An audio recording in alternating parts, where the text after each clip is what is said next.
I was tossed into the river of the underworld right after I was born.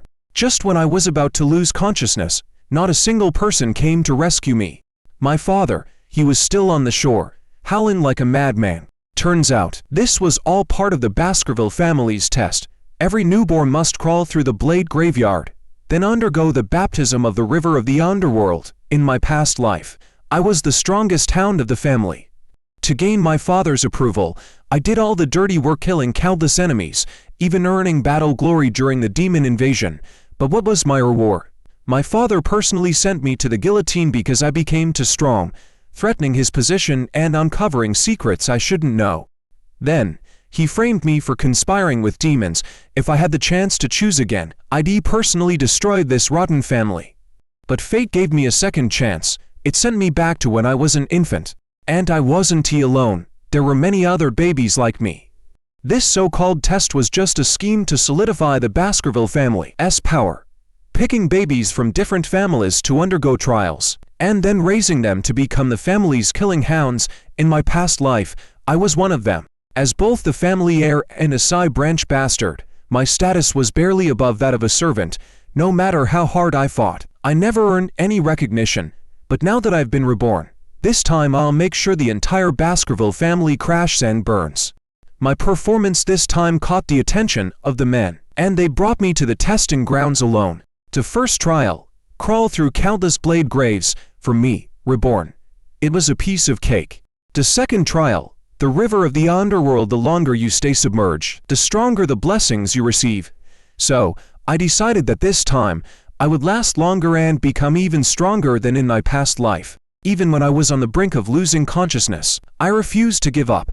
Finally, the men pulled me out of the river.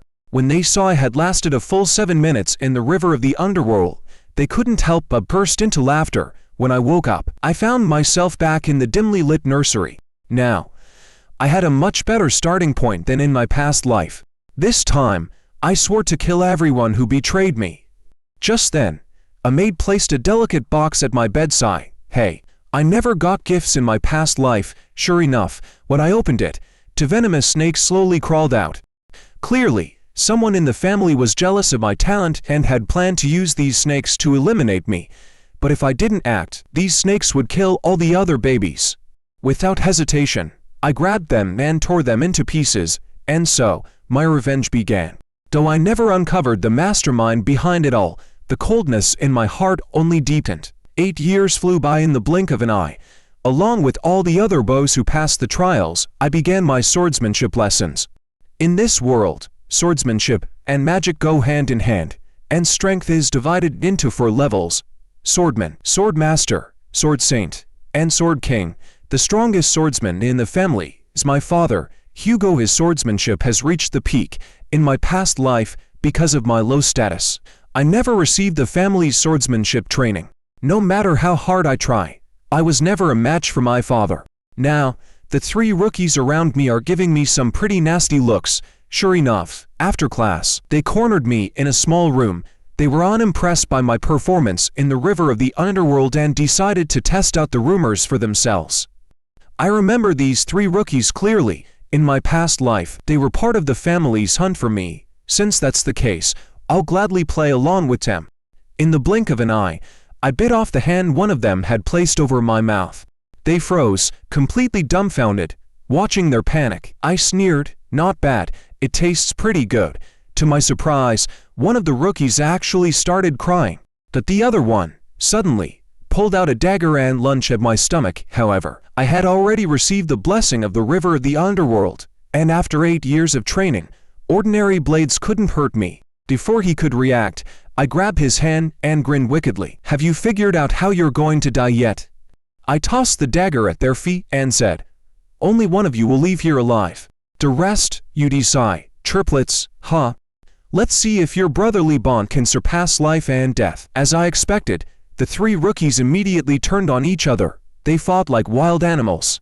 In the end, this little incident made its way to my father, Hugo. When he questioned me, I couldn't have cared less, because I felt I hadn't done anything wrong.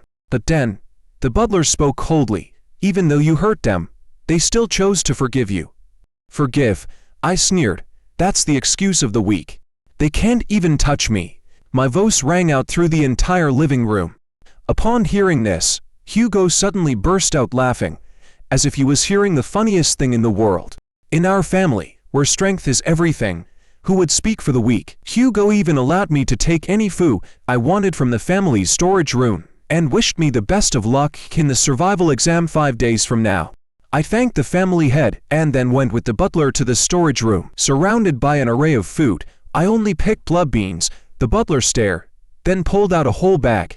The beans smelled rich, like coffee. With a slight bitterness, my heart skipped a beat as I realized this was crucial for the trial in 5 days. The survival exam was finally here. This was the moment I'd been waiting for, and it was also a crucial step in taking down the Baskerville family. The survival exam is the final test for selecting the family's hounds. Everyone in the Baskerville family has gone through hellish training since childhood. Sleeping with magical beasts, climbing cliffs, it's basically just another Tuesday. But this exam is more important. It will determine our hound rank. We'll be entering the Beast Mountain range to survive for a month. The grading is simple. Survive, and you pass, no injuries, that's a pass. Successfully kill a magical beast and survive, that's 70 points. Kill one alone without injuries, 90 points. There's no option for a perfect score, but if you collect medals from other participants, you can earn extra points. Maybe these extra points are the key to the perfect score. The examiner warns us that there are forbidden zones in the mountains areas where extremely powerful beasts dwell, and even they aren't confident they can make it out safely. But the forbidden zone is exactly where I intend to go. With the sound of a bell, the exam officially begins. In the next few days, everyone else is desperately trying to score points, but I'm having a pretty easy time. While they're battling monsters in the Beast Mountain range, I'm just chilling in a safe spot, roasting little fish. It's all part of my plan to mislead the ones watching us, making them think I'm not a threat and shifting their focus onto the others. As soon as I feel their gazes fade away, I let out a soft laugh and turn towards the forbidden zone. The real hunt is just beginning. As I step into the forbidden zone, the trees around me are scorched, my prey is close, and sure enough, not long after, I feel a hot, intense aura coming my way. Hellhound. Finally found you, you bastard. I stare at the hellhound in front of me, and the long-dormant battle instincts within me awaken in an instant. Let's go. Time to test my new strength. I've already studied the hellhound's data, so I know its weaknesses. This B-rank beast is no match for me, especially since I've set up a trap. First, hellhounds are afraid of water, even shallow puddles slow them down. Second, when they run, they open their mouths, and every canine beast has a fatal weakness. That weakness is the blood bean. For us, blood beans are a stimulant, but for them, it's deadly poison. I quickly shove a blood bean into the hellhound's mouth. It collapses in agony. Just like that, a B-rank beast is taken down so easily by me. The karmic energy flowing from it will boost my power. Looks like this trip to the forbidden zone is going to make me stronger and stronger. With its defeat, I'll be the top scorer in this survival exam, no doubt. I can't wait to see Hyogo's face when he sees that I, an 8-year-old kid, just killed a B-rank beast. Just as I was basking in my victory, a strange sound suddenly came from behind.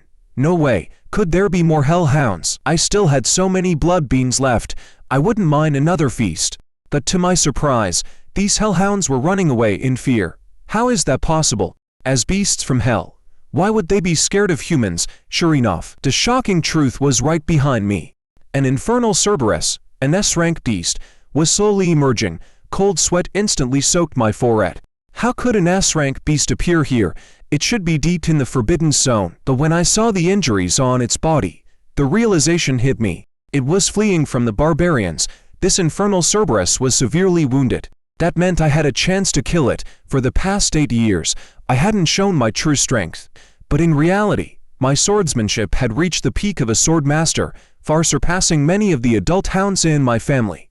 Facing an injured S-rank beast, I wasn't afraid. The battle with the infernal Cerberus began, and two powerful forces instantly exploded. However, its monstrous strength still shattered my sword and sent me flying. Thankfully, with the blessing of the river of the underworld, my body was extremely resilient, or that blow would have broken my bones and torn my muscles. I had been careless. Now I had to figure out how to lure it into the trap I had set. I started running like crazy, and the infernal Cerberus chased after me relentlessly. Just at the final moment, it finally fell into the trap I'd prepared. In the trap, I had already set up swords coated with bloodbean essence. It wouldn't be able to survive this. However, even after being hit with so much bloodbean essence, the infernal Cerberus didn't die immediately. It staggered toward me, still struggling, but I was ready. A wooden spear shot out, piercing toward it. Though it survived the blow, it was now staggering. I had coated the spear with the deadly crimson snake venom. The poison caused it to collapse after taking just 7 more steps, falling at my feet. Absorbing its karmic energy, I felt my strength surge. But the value of this S-rank beast was far more than just that. These beasts are usually guardians of some hidden place, and such places are often filled with treasures. Now that it was dead, I wouldn't let this opportunity slip by. To ensure my safety, I smeared its scent on myself. This way, I could avoid trouble with lower-level beasts.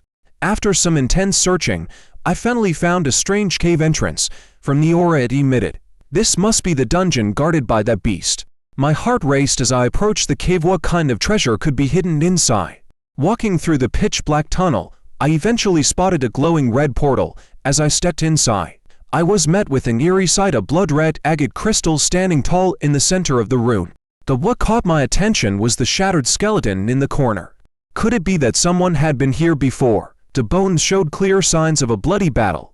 I crouched down and picked up a torn piece of paper in front of the skeleton. The handwriting was familiar.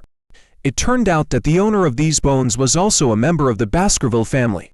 The note said that in order to unlock the treasure here, one had to solve a riddle. The riddle was, enter as 1. After entering it becomes 2. And when you leave, it is once again 1. This skeleton clearly died without solving the riddle. I discarded the paper and turned to focus on the blood-red agate, my mind racing for the solution. Just as I glanced down at the skeleton, the answer suddenly came to me. How unlucky he must have been, but as the protagonist, my luck was bound to be much better.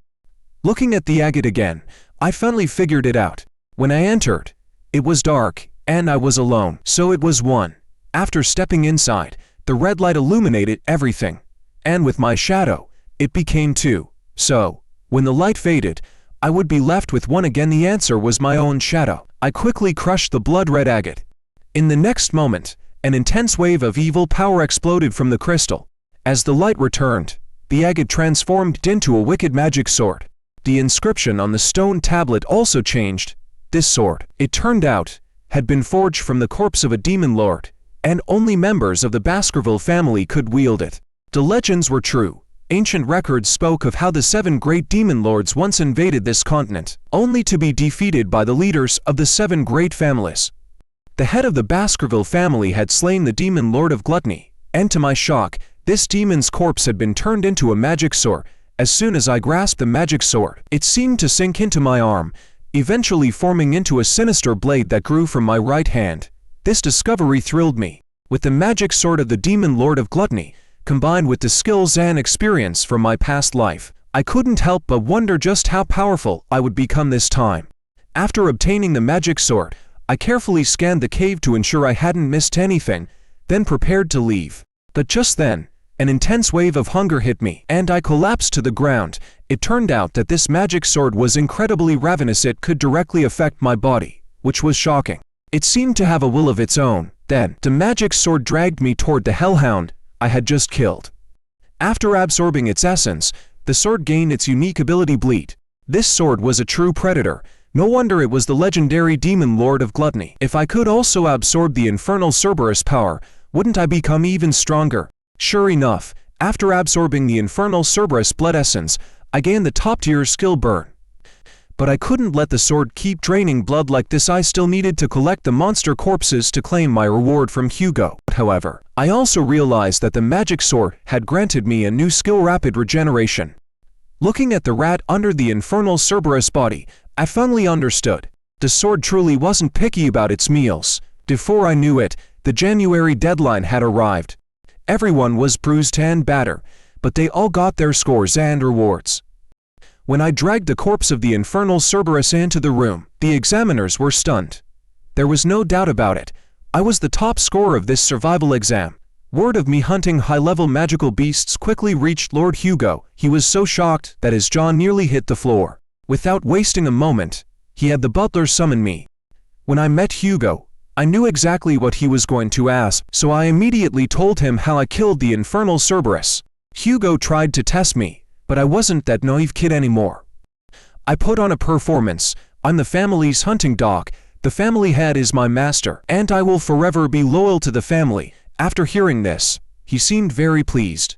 As was customary, Hugo gave me the chance to make a wish. Without hesitation, I requested access to the Empire's vast library of books.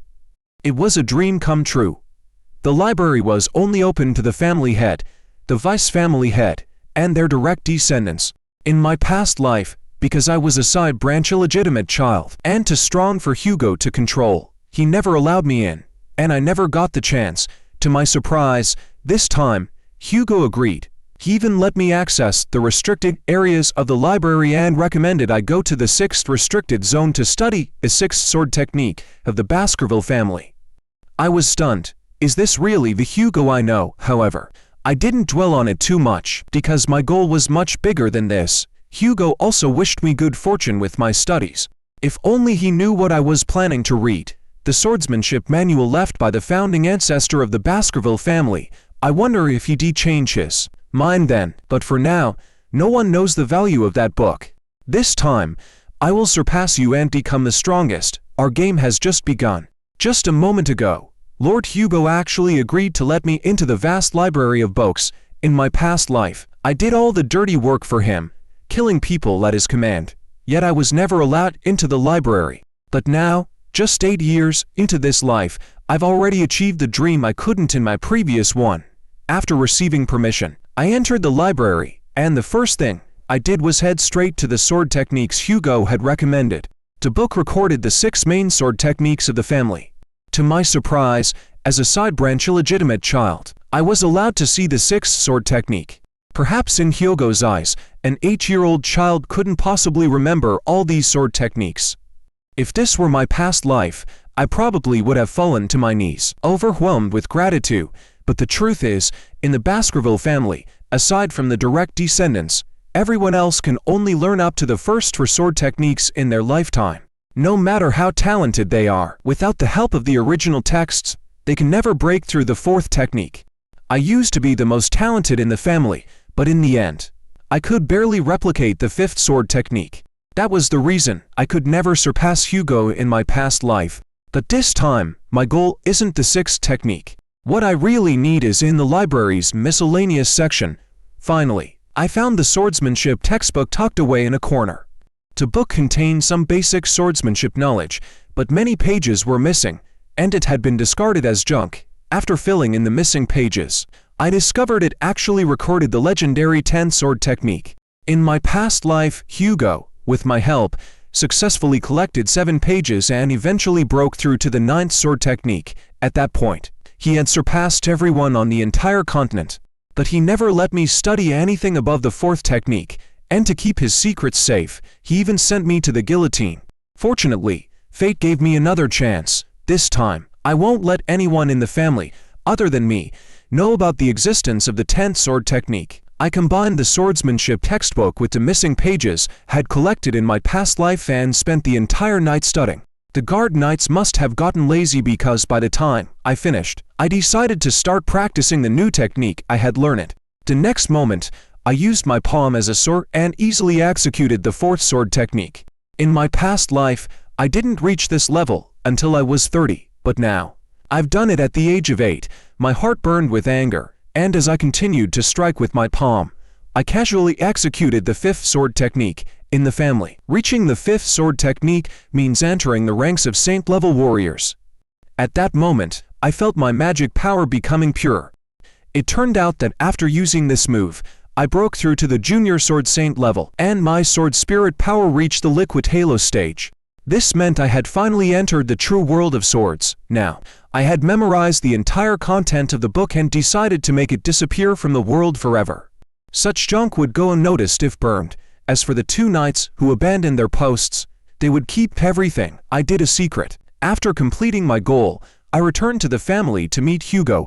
I deliberately mentioned that my spiritual power had reached the liquid state, and both Hugo and the butler were stunned. An 8-year-old sword saint, Hugo was shocked, but he still asked me to demonstrate what I had learned from the 6th sword technique. He took me to the family's dueling arena. As everyone was surprised to be summoned, I was already calmly waiting for my opponent to appear. The next moment, the iron cage opened, and a sea-level orc stood in front of me. Clearly, Hugo had underestimated me. The chains on the orc were undone, and its vicious nature exploded as it charged at me, but before it could get close, I swung my sword and sliced off its arm. The orc's face twisted in confusion and fear. I knew why. The orc's rapid healing was useless under my sword because I had the B-level skill bleed. Low-tier beasts' abilities don't work against high-tier skills, and the result was a no-brainer. But that wasn't enough for Hugo. He clearly wanted to see my liquid spiritual power in action, so I decided to give it to him. With a swing of my sword, the orc was instantly shredded into pieces, scattering everywhere. But I wasn't satisfied. I turned to Hugo and asked, "Is there anything stronger? I want to fight 10 of them." Hugo saw how immersed I was in the fight and became excited himself. So, he brought in a mutated ogre as my next opponent. Faced with this massive creature, I paid a little more attention. Hugo had chosen a good opponent. The ogre was nearly at the 11 beast rank, which matched my current junior sword saint level. To defeat it, I would have to use sword techniques, but I couldn't use the 5th sword technique. Hugo might think I only broke through to the saint level by mastering high-tier beasts and the 6th sword technique. But the 5th sword technique required years of hard work and constant training, not something any genius could just pick up. Even Hugo only mastered the 7th sword technique by now. If he found out I already had the 5th sword technique at 8 years old, I'd probably become his guinea pig. So, I had to act as if I was struggling against the ogre. If I went all out, this ogre would be dead in seconds. I charged at the ogre with my sword. The ogre attacked wildly, and I narrowly avoided each blow. The family members watching thought I was trying to wear the ogre down, but they were stupid. The ogre's species already had incredible regenerative power, and this one was even a mutated version. There was no way to tire it out easily. Though I pretended to be struggling, my stamina was still being consumed. I had to break the ogre's attacks first and wait for the right moment. Finally, I sliced through its left arm, but a few seconds later, the wound healed completely. The crowd thought I was about to lose, and even Hugo seemed ready to tell me to stop, fearing the ogre's fury, but I calmly said, "Let me try one more blow. If it doesn't work, I'll give up." My 2nd sword technique didn't kill it, so I decided to use the 3rd one.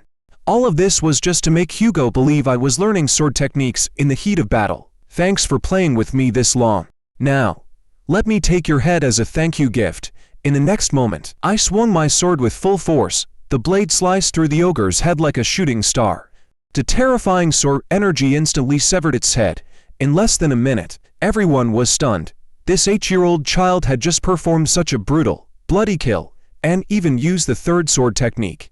Hugo, standing on the platform, was completely frozen, unable to say a word. After the incident, the young members of the family became even more distant from me, almost as if they feared me. Whenever they saw me, they would quickly change direction, as if they had encountered a beast. The only exceptions were the 3 arrogant newbies. After I taught them a lesson, they quickly recovered under the mage's treatment, and to my surprise, they became my little followers. Listening to their flattery, I was speechless, and a shiver ran down my spine. Luckily, the butler appeared just in time, or I might have given them another beating. The butler informed me that Hugo, the family head, needed to see me, so I hurried to the head's office. Under the flag of the Baskerville family, one of the 7 great families of the Empire, Mog family had sent a representative. If the Baskerville family is known for being the sword of slaughter, then the Mog family is synonymous with mages. In the family head's office, Hugo was facing a stern-looking man. He was Adolf Mog, the acting patriarch of the Mog family. They were discussing the upcoming joint training session. Despite their constant disputes over the ownership of the ruby mine, the Emperor had personally proposed this joint training. He believed that sword and magic were complementary forces, which led to the birth of Sword Chat. Unfortunately, most of the family members were still focused only on sword techniques. And the Mog family was no different. However, due to the Emperor's command, Despite their ongoing rivalry, the joint training continued. Hugo introduced the new genius of the Baskerville family to Adolf, who mentioned that Maud family also had a top-tier maid genius. At that moment, the door to the office suddenly opened, and a red-haired girl walked in. She immediately accused Hugo of stealing the ruby mine from the Maud family, calling him a thief and a bandit. Hugo remained indifferent, his eyes cold as always, but the girl didn't stop and kept provoking him. This time, Hugo was visibly irritated. After all, the Baskerville family would never tolerate such insults. But before Hugo could react, Adolf intervened, seemingly protective of his niece, not wanting her to be scolded. Just then, I arrived at the family head's office.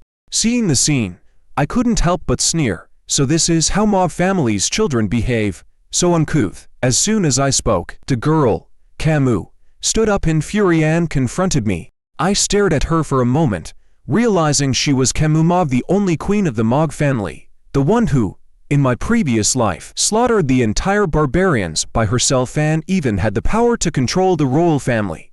If Hugo, after mastering the ninth sword technique, still had someone to rival him, it was Camus. If history had played out as before, she might have ruled the entire continent, for while Hugo's age had caught up with him, Camus was still young. She was as beautiful as the rumors suggested, but that was a future far off. Right now, she was just a child. Seeing that I ignored her, Camus became even angrier and started arguing with me about the ownership of the ruby mine. She clearly misunderstood its importance. To the Maud family, the ruby mine was a vital magical resource, but to us, to Baskerville family, the land on which the mine sat was the true treasure. The Maud family, using their advantage at the border, had mined the ruby without permission, and as a family of warriors, how could we tolerate this? Camus pointed at me angrily. How can you steal from Maud family like this? That mine is clearly on our land. I glanced at her indifferently, grabbed her wrist, and locked eyes with her as I coldly said, "If that's the case, then you belong to me now." She froze, her face turning as red as a flame, and hurriedly retorted, "What are you talking about?" Seeing her panicked expression, I couldn't help but laugh. Then, I suddenly drew my dagger from my waist, staring at her without emotion as I said, "What I mean is, your arm is mine." As soon as I finished speaking, I raised the short blade, aiming for her arm, ready to slice it off. Just as I was about to strike, a cold aura emanated from behind me. I froze in place as I felt a terrifying pressure. Adolf Mach had appeared behind me, radiating an unbearable aura. Meanwhile, Camus seized the opportunity to break free from my grasp, running into Adolf's arms. Tears streaming down her face, seeing his niece being bullied, Adolf completely lost his temper. He glared at Hugo and shouted, "Is this how you treat your guests?" Hugo, realizing I had, indeed gone too far, opened his mouth to speak. Before he could say anything, I took the initiative to apologize to Camus and Adolf, pulling out the dagger and explaining, "Actually, this is just a toy knife." Seeing my actions, Hugo intervened just in time and stopped Adolf's wrath. After the farce, Hugo and Adolf continued their discussion about the ownership of the ruby mines, suggesting they would settle it after the joint training. At that moment, Camus turned away, eyes brimming with tears, and warned me to be careful. I simply gave a slight smile, signaling my apology. Soon, the day for the joint training arrived. The duel was made up of boys and girls aged 8 to 15, but the main event was undoubtedly the showdown between Camus and me. As the bell rang, our battle officially began. Camus truly was a magical prodigy. Though we were the same age, she could cast 4.5 saint-level forbidden spells at once. Among the younger generation of Baskerville family, only I had a chance of defeating her. Her magic was as fast as lightning, but I easily dodged, preparing to close the distance and fight her hand-to-hand.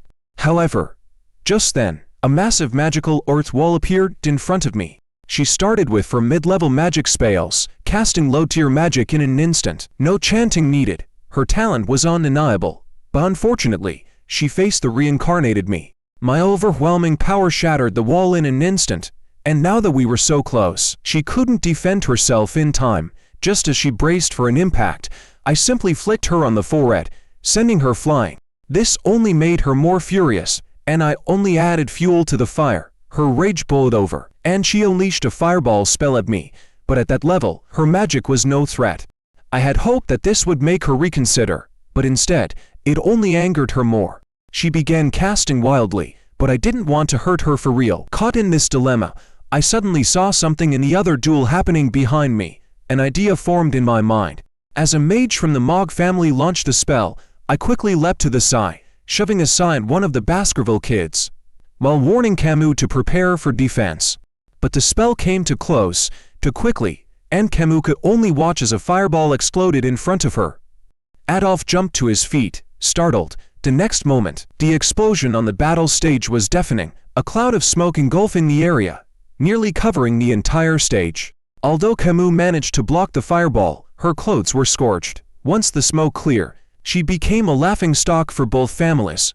Seeing the tears in her eyes, I couldn't help but feel a pang of guilt. After all, this mishap was my fault. Without hesitation, I quickly took off my jacket and draped it over her head, calmly saying, "Wear my jacket." Camus hesitated, embarrassed, clearly worried that I'd be left without clothes, but I didn't care in the least. As a warrior, why would I care about such things? After the explosion, I had already intervened to block the magic, and as a result, my hand was injured. To my surprise, even with the river of the underworld's blessing on my body, I couldn't completely resist the damage from the magic. As the smoke gradually cleared, I saw that Camus was unharmed, and Adolf sighed in relief. By this point, everyone's attention was fixed on my sturdy body, my perfect lines and resilient muscles. It is hard to believe that the one standing before them was only 8 years old. Adolf walked up to the stage and pulled Camus into his arms, his eyes filled with affection. Seeing her uncle's tender care, Camus might have finally found some comfort. After the training ended, Hugo asked what I had learned from my confrontation with Camus.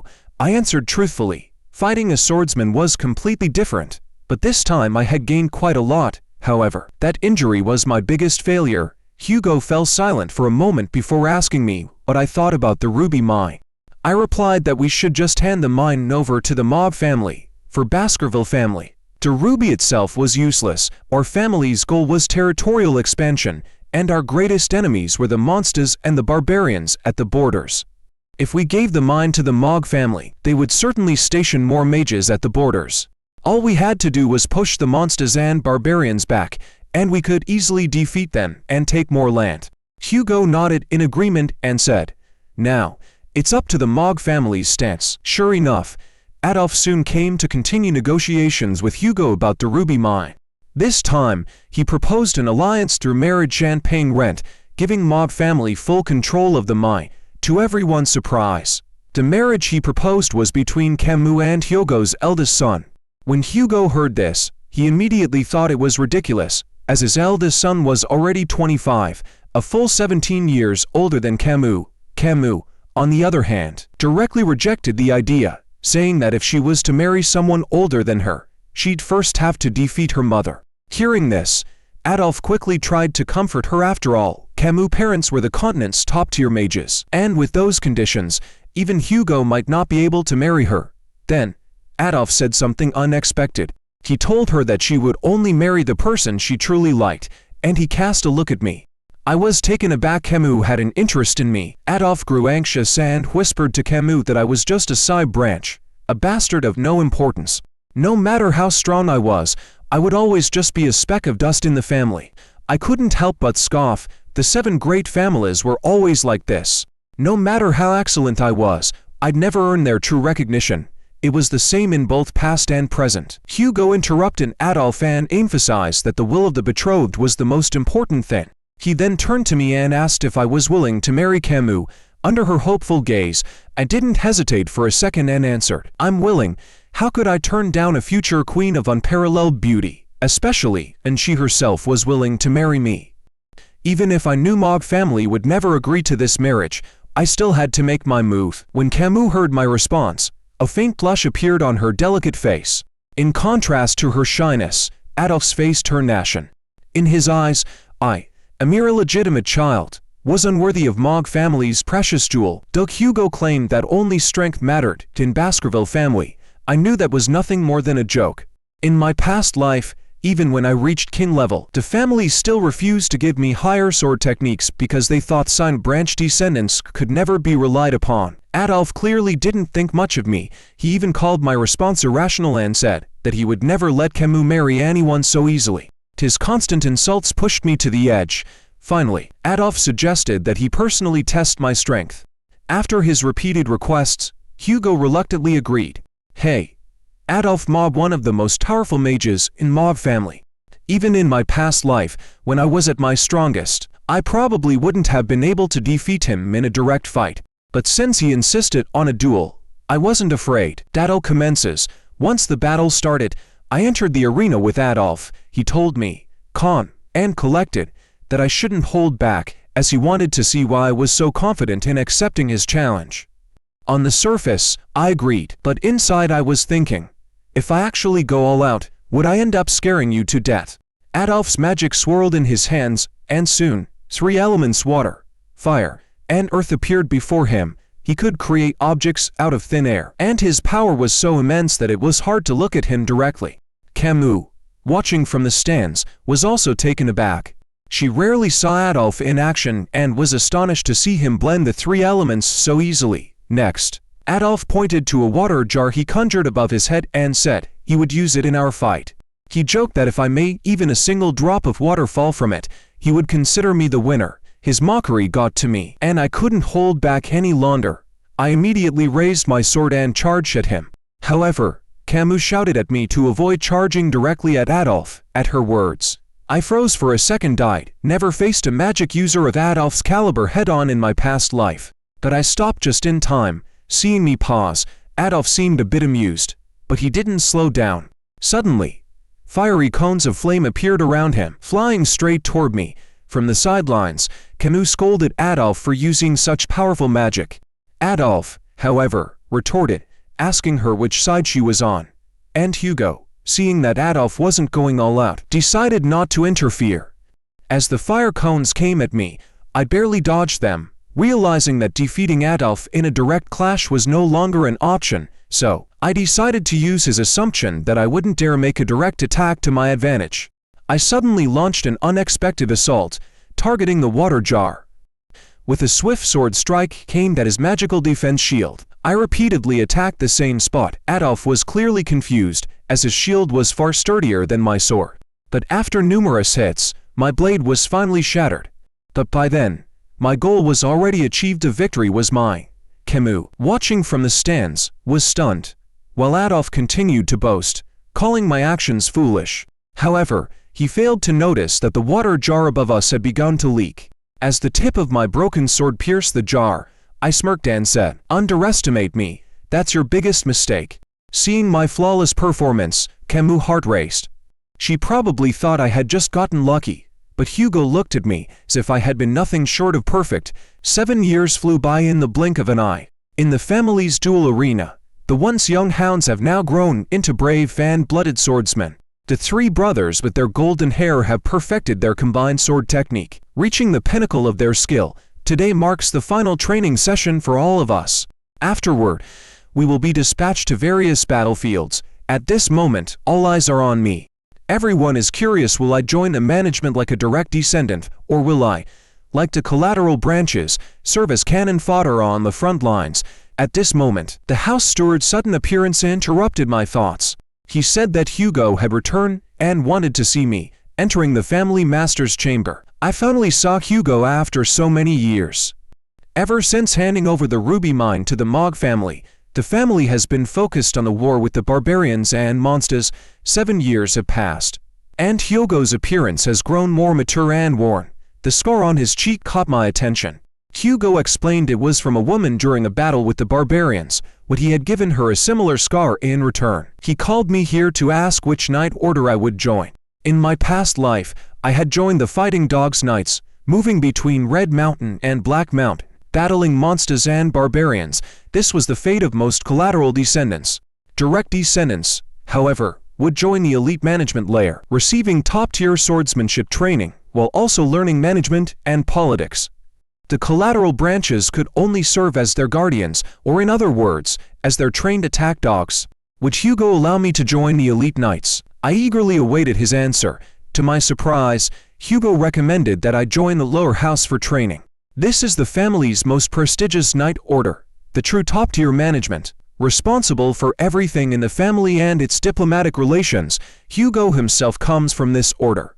This left me stunned. He would allow a bastard to join the elite class, let alone the lower house. Hugo's answer was simple. You are talented enough to surpass the elites of Baskerville family throughout the generations. He said this was why he treated me this way, and he even gave me the position of deputy lord of a city. But there was one more thing I needed his help with. I required a substantial amount of funds. I knew this was a bold request, but Hugo didn't hesitate to provide me with the money I needed. He trusted that his son wouldn't make foolish decisions.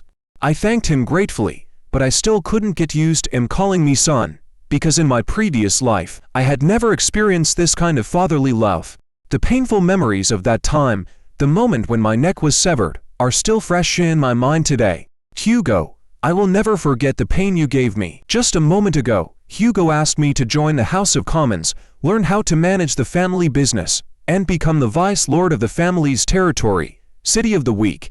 I agreed to his proposal and set off for the family estate. A few days later, I finally arrived at what was called the most chaotic city in the family. The moment I stepped into the lord's mansion, a servant blocked my way. He clearly thought I was some kid brought in by one of the staff, but with a single fierce glare, I sent him stumbling back in terror. I then pulled out the family's official appointment letter and coldly said, "Get the food and wine ready. Tonight, we're throwing a grand party." The servants froze at my words, but they quickly followed my orders, preparing everything for the banquet and inviting wealthy merchants and nobles from all over the city. However, inside the lord's office, the secretary, Baskill, looked at the lavish party with growing concern for the city's future. After all, who would want a boss who starts drinking the moment they're appointed? He angrily thought to himself, why did the family send a little brat to manage the city? Just then, I appeared right behind him, coldly asking, "Are you the city's secretary?" He jumped, startled, but quickly introduced himself. I had already looked into him. He was a native of the City of the Week, promoted for his outstanding work by the family and given the surname Baskill.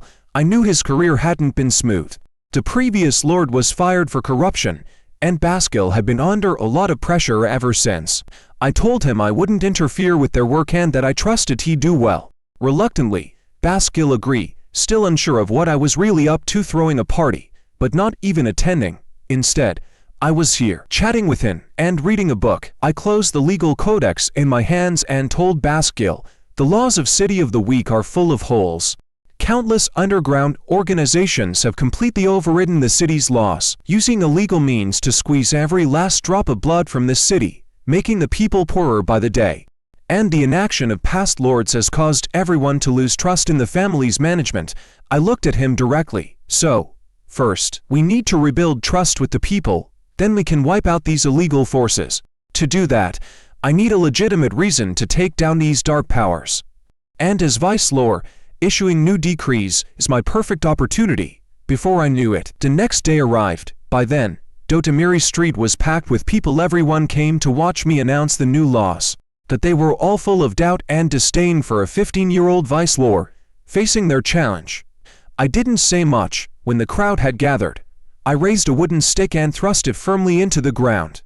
Then, coldly, I declared, "Today, I'll announce a special law. Whoever pulls this stick out of the ground will receive a reward of 100 million gold coins." The moment the words left my mouth, the crowd was stunned. Even Baskill behind me was shocked.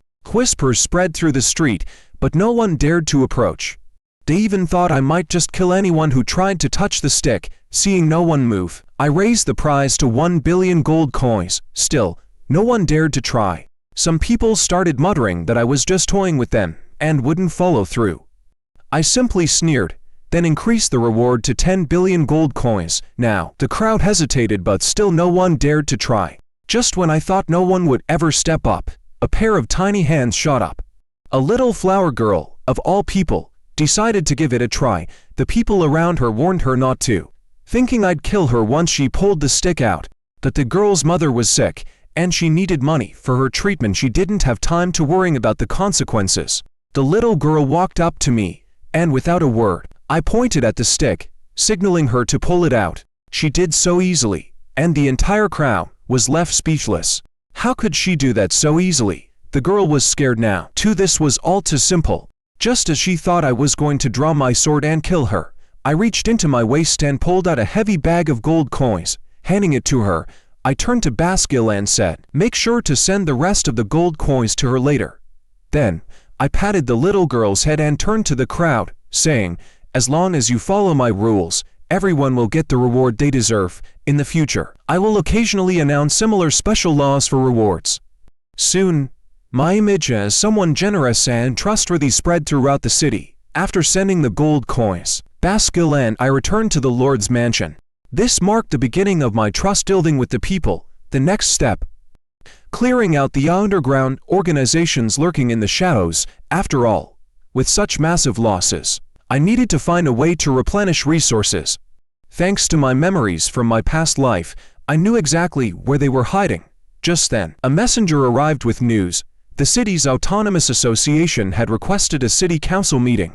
I couldn't help but smile. So, they've only just sobered up from the drinks at last night's banquet. Well, then, it's time to deal with them properly.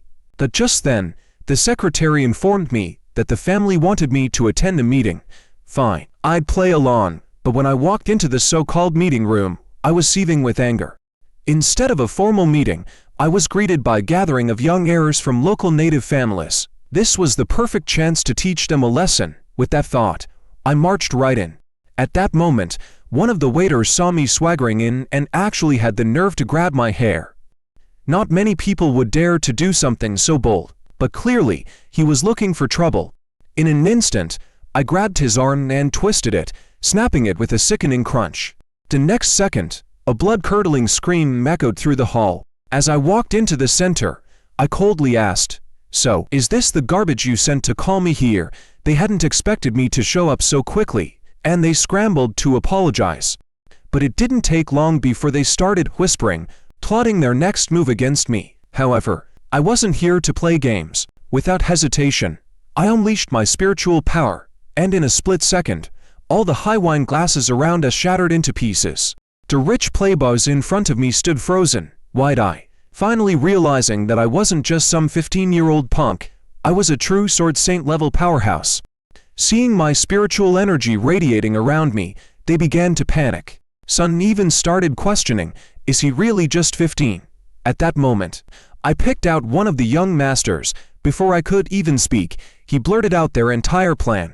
Hearing that, I gave him a cold look and slammed my fist into his stomach. I said coldly, "Only the master gets to test their dogs. If the dog starts misbehaving, the master punishes them personally." Then, I shoved the young master down and coldly asked, "Do you know why I'm treating him like this?" The fools actually responded nonchalantly, "Yes, he deserves to be punished for speaking out of turn." I smirked and continued, "Since you understand, you should also understand what's about to happen to him." Without another word, I crushed his skull under my boot. The playboys in front of me were terrified, but they still tried to threaten me, warning me of the consequences for crossing them. I was curious to see how they planned to deal with me. On Baskerville family territory, kidnapping, murder, slavery, and even threatening the family-appointed vice lord, these were all serious crimes. Death was the only sentence. With a wicked grin, I turned to the remaining ones and said, "Seems like there are still too many disobedient dogs in this city. Let me teach you all a lesson today." After dealing with them, I had Basquiat lock them up in the dungeons, even from within the cells. They continued to shout and threaten us. It was clear they had been living too comfortably for too long, and had forgotten who the real master of this land was. After entering the dungeon, Gil said to me, "After beating them like this, their families won't let it slide." I merely scoffed, unconcerned, and replied, "This is just the beginning of how I'll deal with them. I'm going to remind these families of the terror of the Iron Blood Sword clan. At the same time, I need their resources and wealth to strengthen my own power." I walked up to the blonde men and said, "For those who lack respect and commit crimes, I'll send them to hell to reflect on their deeds." Turning to Gil, I added, "After the sun sets, I'll execute them all." Upon hearing this, all the native second-generation heirs panicked, begging for mercy, even offering all their assets. Unfortunately, for those who colluded with underground organizations and sucked the life out of the family, I wouldn't give them any chance. Next, the world is about to undergo a great change.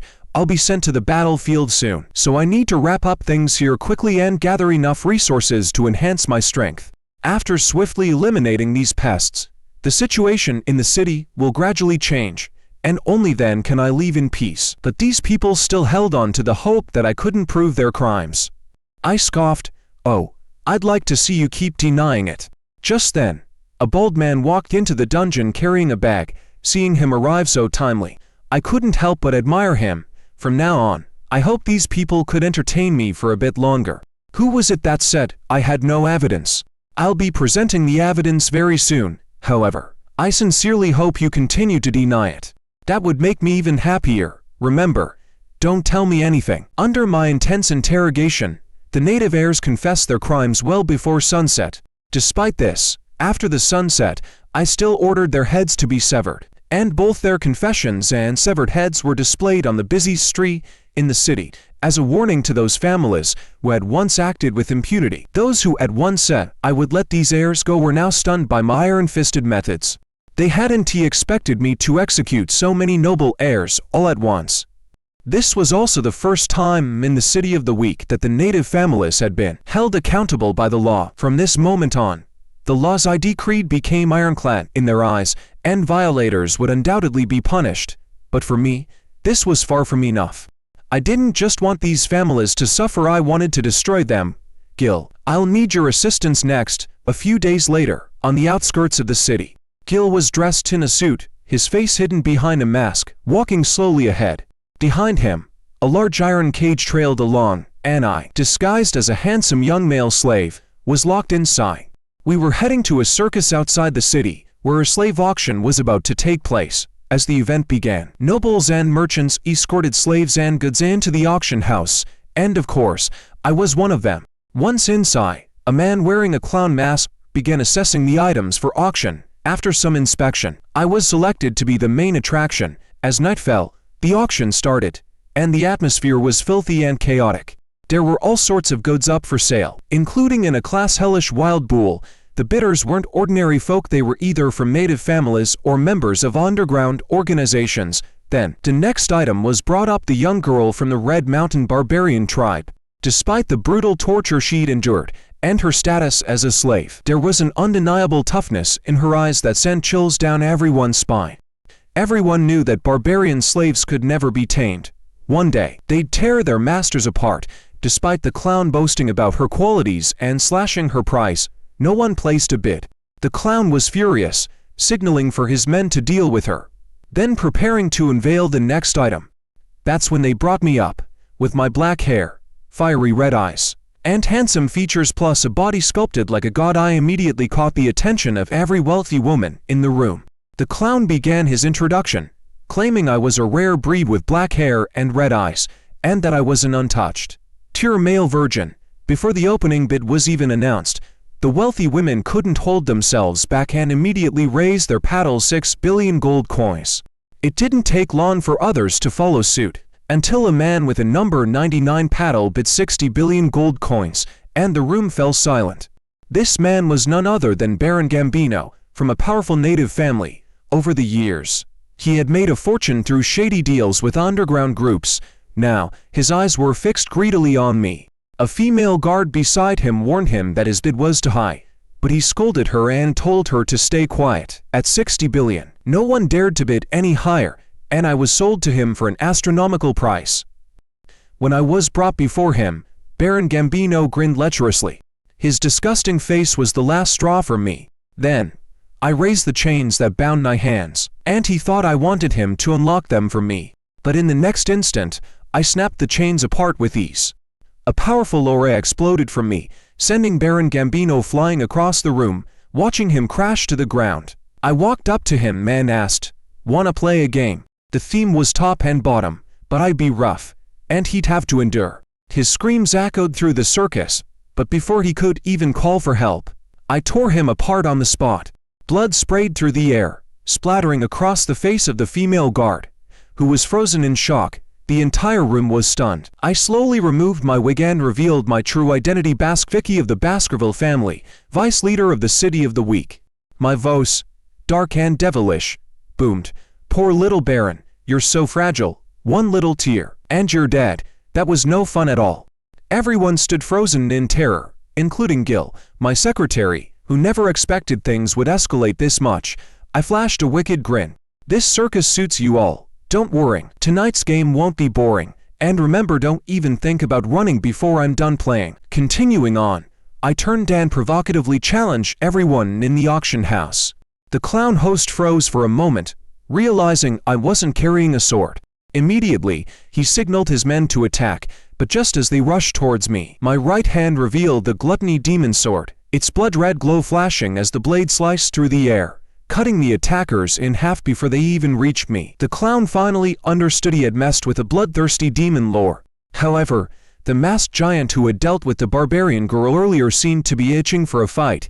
I wasn't one to back down, so I welcomed him without hesitation. In an instant, after a single exchange of blows, I could see the terror in his eyes. I swung my sword, and with one clean cut, I split him and his warhammer in two. As I stood there, a bloodthirsty god of death, the others finally realized they were no match for me. But just as I thought it was over, Gil, who had been worried about my safety, jumped onto the stage to protect me. The clown saw this as opportunity and immediately grabbed Gil, threatening me to surrender. I glared coldly at the clown, though I sheathed my sword. The blood-soaked ore I had unleashed earlier had left the others too terrified to move. But what happened next completely shocked me. Gil, without a second thought, moved closer to the clown's short blade. Ready to sacrifice himself to protect me, he was willing to die rather than let me get hurt. The clown was taken aback. He hadn't expected such loyalty from Gil. I let out a laugh and openly praised his loyalty, telling him, "Don't worry, since I joined the Elite Knights House of Commons, do you think I came unprepared?" Here's the backstory. After we dealt with those spoiled brats from the native families, I had told Gil that the only way to collect real evidence against these nobles was to personally get involved in their illegal activities. So, I had my family's Hound secretly investigate the underground movements. After gathering intel, I had Gil bring me here, disguised as a slave. I originally thought this mission would be a breeze without using my family's influence, but saving someone this loyal, that was worth it. I pulled out a whistle from my leg strap, took a deep breath, and blew it with all my might. The sound was deafening, echoing throughout the entire arena. The crowd staggered, their ears ringing. As the sound gradually faded, they slowly regained their senses. The clown, relieved, thought I had just tried to scare him, but just as he was about to threaten me again, a sword pierced his throat. He stood frozen, unable to react, before the Hound from my family, lurking behind him, decapitated him on the spot. Seeing the clown's lifeless body hit the floor, Gil stood frozen, speechless. When the other enemies saw this, they immediately rushed to attack the Hound Knights. But in a flash, the Hound Knights' swords gleamed, and those attackers were shredded into pieces, their blood and guts splattering onto the remaining enemies, sending them into a panic. "Stupid chose," I sneered. "You dare draw your sword in front of the Iron Blood Sword clan." Just then, the sounds of marching boots echoed from outside the circus.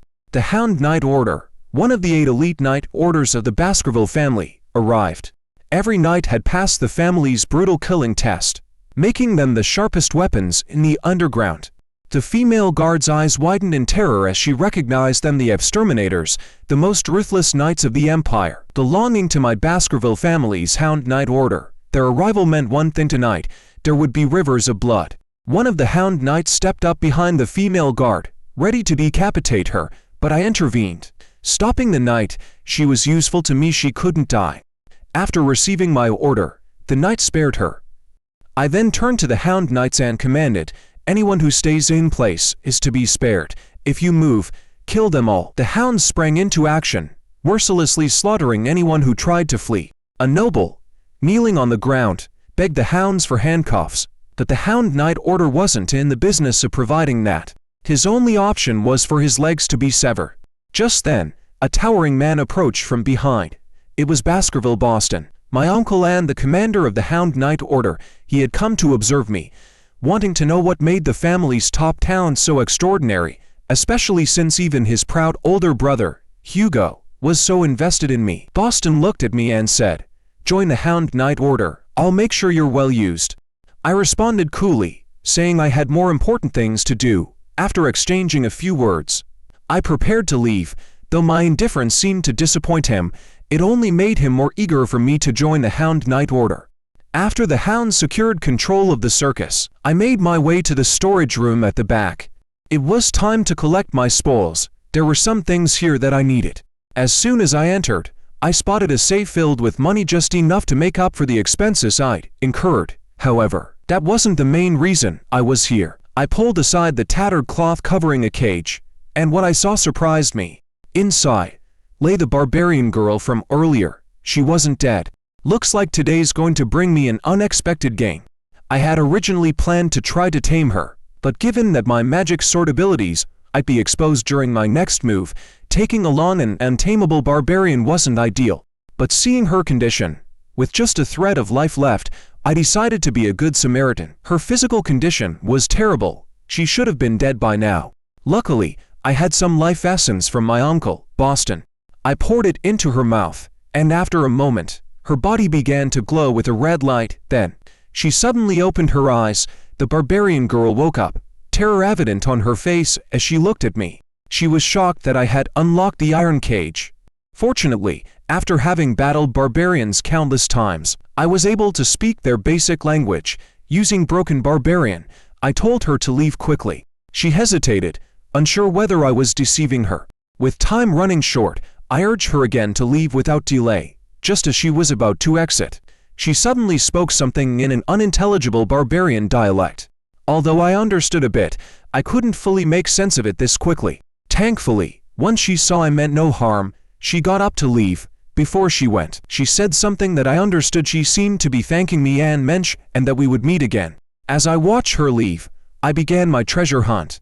Eventually, I found what I had truly come for: the Hell Bison, the grade magical beast that had appeared at the auction.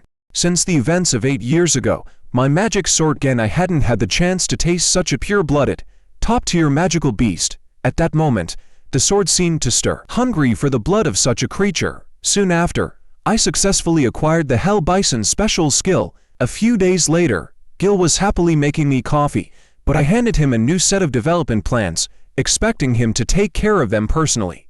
Finally, after dealing with the day's affairs, I made my way to the dungeon of the Lord's Manor. I had been so busy lately that I'd completely forgotten about the female Gar I had left here. After investigating both her and the Baron, I found out her name was Cindy Rhodes, and that the Baron's rise to power was almost entirely thanks to her. She had always wondered why I didn't kill her, but the reason I kept her alive was because there were things I needed to figure out. The biggest mystery was how she helped the Baron accumulate his vast wealth. Because, frankly, I couldn't see how that bumbling fool could have pulled it off. I promised her that if she answered all my questions honestly, I would let her go. She answered simply, "I handled all the Baron's wealth." Then, she went silent. I stood up coldly, speaking directly. "What I want is the full process and methods. And you better appreciate this chance to stay alive." She understood the stakes, so I released my grip on her chin. Now, it was up to her to convince me. After a moment of thought, Cindy finally shared how she helped the Baron rise to power. To my surprise, she even offered some suggestions for managing the city. She believed that if I kept going down the path I was on, the city would eventually descend into disaster. Under my laws, many of the families would start to rebel, and the common people's loyalty would eventually surpass their loyalty to their families. At that point, both I and the City of the Weak would become very dangerous. I couldn't help but be curious, so I asked her what she thought I should do. Her suggestion was to first get the city under control, then return power to the family elders. She believed that, for me right now, resources were the most important thing. She also recommended that I go to Black Mountain or the Empire's Crossio Academy to hone my skills. If conflicts arose in the future, the family would take responsibility for the consequences. I had to admit, the woman was sharp. Her suggestions were almost exactly what I'd been thinking. But then again, I was nothing more than a hunting dog raised by the family. How was this any different from betraying my own master? Hugo wasn't a fool. When the time came, how could he let me go? I didn't let my thoughts show, just gave a casual smile, grabbed the key, and prepared to unlock her shackles. I complimented her on her insightful suggestions. True to my word, I released her, Although she still had doubts about whether I'd really let her go, everyone in the city knew I kept my promises. She stood up, ready to leave. At that moment, I suddenly asked her, "Have you ever heard of the Dunaro family?" The Dunaro family was a merchant family, one of the original native families of the City of the Weak. Unfortunately, the family was ultimately destroyed by the Baskerville family's blood sword. Upon hearing my words, Cindy clenched her fists tightly. It turns out that at a banquet, a child from the Dunaro family had demonstrated swordsmanship in front of the nobles, scaring them all out of their wits. That sword technique was actually a secret of the Baskerville family. When they got wind of it, they swiftly used the excuse of stealing the sword technique to utterly destroy the Dunaro family overnight. But the truth was, that sword technique had been secretly passed on to them by a few young men. Fortunately, there were survivors from the Dunaro family. The young men had managed to rescue a beautiful girl, but she was later subjected to inhuman torture. At this point, Cindy suddenly interrupted me, furiously preparing to leave the dungeon. I told her, the story is far from over. Later, a demon-like deputy lord arrived in the city. He used brutal methods to extract a massive amount of incriminating evidence from those young men, including proof of the Baskerville family's role in framing the Dunaro family. Cindy stopped in her tracks, her eyes already filled with tears. I continued, "That girl was you, under the name Cindy." She yelled, "This is just your side of the story. How can you be sure those people were truly punished?" I simply lit the torch in my hand and gestured for her to turn and look at the cell beside us. She turned around, and the sight before her shocked her to the core. Those young men who had once enslaved her were now headless corpses, their bodies covered in horrific signs of torture. At that moment, Cindy could no longer control herself. She collapsed to the ground, crying uncontrollably. Looking at her, I couldn't help but feel a bit of pity, but I told her, "I've avenged you against those families, but the vengeance for Dunaro is not yet over." I looked at her and continued, "The enemy you should hate the most is the Baskerville family." She wiped her tears away, her eyes burning with hatred as she asked, "Why would you help me when I'm a member of the Baskerville family?" My gaze told her everything. Some things, it's better not to know too much. Cindy stood up, determination in her eyes, and told me she would repay my kindness. She promised that I would no longer need to worry about money because she would provide me with all the resources I needed. That was exactly what I wanted, a smart business genius. More importantly, she hated the Baskerville family with all her heart. 3 days later, after wrapping up things with Cindy, Gil pushed open my door and was immediately met with a bloody scene. I woke up when I heard the sound, and found myself covered in blood. Gil, shocked, immediately asked what happened to all the bodies. I reply, "Some fearless pests paid me a visit last night, and I dealt with them quickly." After cleaning up, Gil and I got ready to handle some business. My mind was still busy processing some strange things that had been happening recently. For example, I got shot by an arrow the moment I stepped outside. I found poison in my water from a maid, and even on the street, a carriage tried to run me down. None of these things were life-threatening, but it was clear someone was intentionally causing trouble behind the scenes. I decided that once I was done with my current tasks, I'd start investigating these odd events. Just as Gil and I were discussing this, a finely decorated carriage pulled up outside, its flag proudly displaying the Baskerville family crest. When the person inside stepped out, Gil broke into a cold sweat. It was Bailey Moore, Hugo's butler. I knew right away why he was here.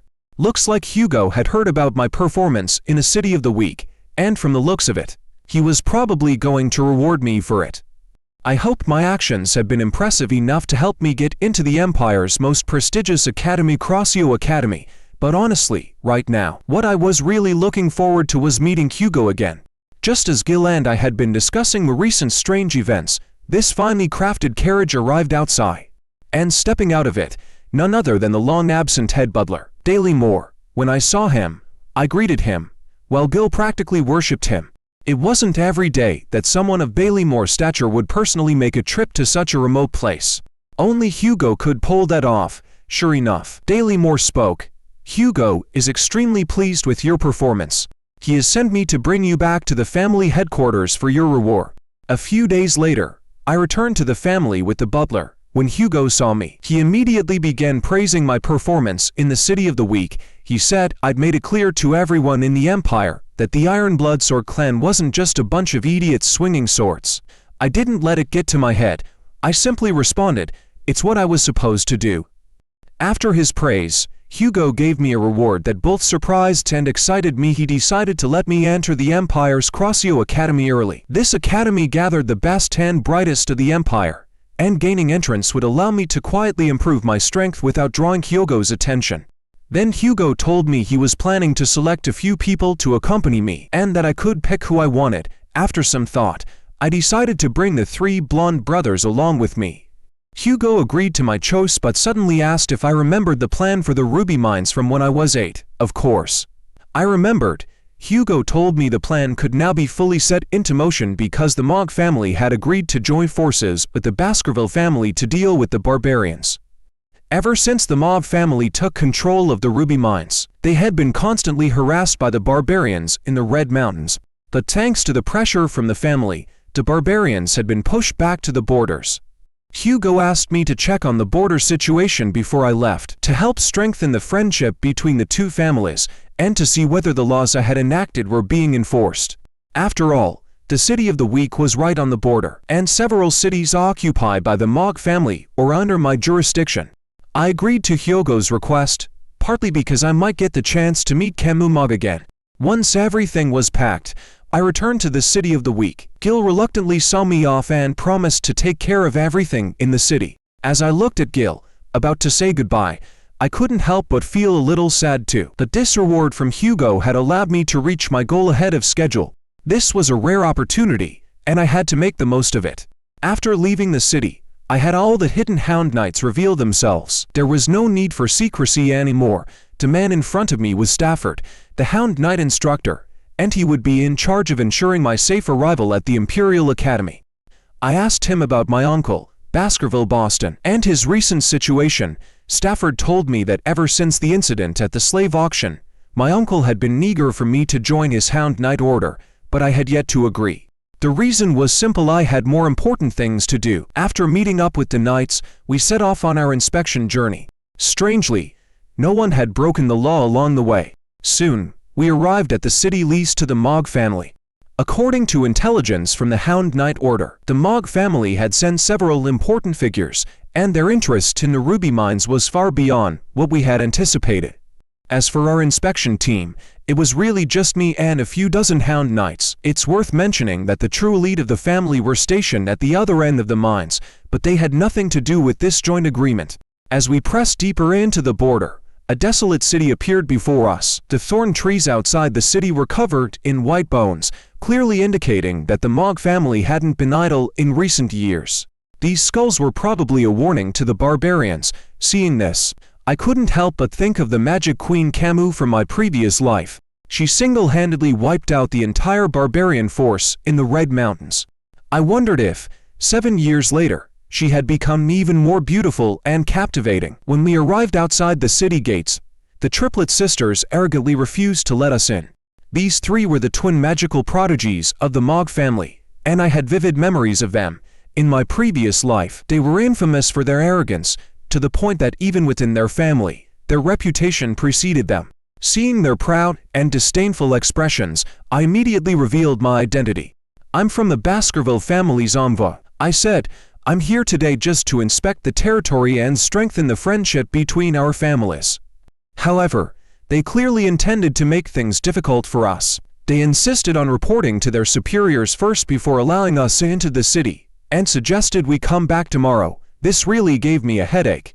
It seemed they didn't know whose land they were standing on. At this point, I couldn't hold back my fury any longer. In my city, they actually dared to stop me from entering. I spoke coldly. "If you don't want to die, open the gate now. This is your last chance." As I spoke, my killing intent, backed by overwhelming spiritual power, instantly pressed down on them. At that moment, they finally understood I was the madman lord of this city. They already had a problem with me, so they immediately cast magic and arrogantly shouted, "We love teaching people like you a lesson." In the face of their threats, I casually pulled my horse to the side to avoid them. But these 3 idiots had the nerve to continue boasting. saying, "This is Mog family's private territory. No outsiders are allowed in." Stafford whispered to me from the side, "It looks like if we don't take action today, we won't be getting in." I agreed with his assessment. A few moments later, 3 familiar voices rang out from behind the Hound Knights. They shouted loudly at the people from the Mog family, "You really can't even tell who your master is." I could guess who they were, but I hadn't expected they'd already be hiding within the Knight Squad. Upon hearing this, the triplets immediately lost it. They were furious, thinking this was a blatant disrespect to the Mog family's authority. At that moment, 3 young figures emerged from the Knight Squad. It was none other than the infamous yellow-haired trio from my family. Seeing them awkwardly step forward, I couldn't help but regret not turning them into punching bags earlier. When faced with the triplets' provocations, the yellow-haired trio had actually stepped up for me, explaining that this was their way of repaying me for recommending them to Crossio Academy, and that now they'd clear the obstacles in front of us. Originally, I'd only planned to bring a couple of baggage carriers, but seeing potential in these 3, I figured making friends with them wasn't a bad idea after all. But once again, the triplets on the city wall began cursing at us. Without missing a beat, the yellow-haired trio shot back with an international friendly gesture, flipping them the bird. This time, the triplets were absolutely livid and prepared to attack. The Mog family triplets were top tier in water, earth, and wood magic, and when they teamed up, their power doubled, almost unbeatable. In the next instant, they all cast their magic simultaneously, and thick vines erupted, stretching out from the city gates. After casting their spell, the triplets stood on the city wall, laughing mockingly at us. The oldest of the yellow-haired trio clearly wasn't impressed by these vines. With a swift motion, he swung his sword and cut through one of the vines in a flash. Seeing this perfect sword technique, even Hound Knight instructor Stafford couldn't help but praise him. However, he underestimated the power of magic. Just as the yellow-haired brother finished his swing, a vine lashed out viciously at him. He reacted quickly and blocked the strike just in time, then retreated to his original position. Seeing the eldest of the trio take a hit, the triplets didn't miss their chance to taunt him, mocking, "Is that the famous swordsmanship of the Baskerville family?" Hearing their taunts, the 3 brothers couldn't hold back their anger anymore. They raised their swords and charged forward. In no time, both sides were locked in a fierce battle. Instructor Stafford leaned over to me and said, "This is really interesting. What's so curious about the Empire is which family is stronger, the sword-wielding Baskerville family or the magic-using Mog family at the same time." This duel was also a test of the younger generation's potential and abilities. I couldn't help but ask, "So, do I count as part of that?" Stafford answered, "You've already surpassed them by far," but to me, this was nothing more than a childish spectacle. Right now, all I wanted was to get inside and finish my inspection tour. Just then, a graceful figure appeared atop the city wall, and with a commanding voice, the temperature around us spiked. The next moment, a terrifying, world-destroying flame descended on the city gates. A thunderous explosion shook the air, and the area outside the walls was immediately engulfed by thick smoke and flames. Seeing the power of that magic, I thought for sure the 3 sisters would be obliterated in one hit. But when the smoke cleared, I was disappointed. At this point, the 3 blonde brothers should probably change their name to the Curly Hair Brothers. It turned out that the magic wasn't cast by the sisters at all. They were the ones who got blown away, their heads now covered in frizzy curls. Then, from the top of the wall, a voice rang out in confusion. I looked up and froze. Standing on the wall was none other than Mog family's greatest magical genius, Camus Mog. She coldly spoke, "No one in my jurisdiction is allowed to cause a disturbance." When Camus leapt off the wall, the once arrogant triplets quickly scrambled to explain, "We were just defending against intruders," but upon meeting her icy gaze, they immediately fell silent. Camus' eyes finally landed on me. After 7 long years, we met again. She still looked just as I remembered, but even more stunning than before. Camus gently brushed a strand of her red hair behind her ear, her voice full of anticipation as she said, "Long time no see, Vicky. It's been 7 years, hasn't it?" Looking at the beautiful woman before me, my heart lifted in joy. I smiled and replied, "It really has been a while. How have you been these past years?" But then, in an unexpected turn, I bluntly told her, hurry up and open the gate, because those three idiots just can't seem to understand what I'm saying." Camus looked at me, confused. "After 7 years apart, this is all you have to say?" I stared back, just as puzzled. Well, what should I have said? And then, to my surprise, I saw tears well up in Camus' eyes. She choked up and asked, "Why are you being so cold to your fiancé?" At that moment, both I and Stafford, the Hound Knight instructor, were stunned. As far as I remembered, Adolphe Mogg had never agreed to my engagement with Camus.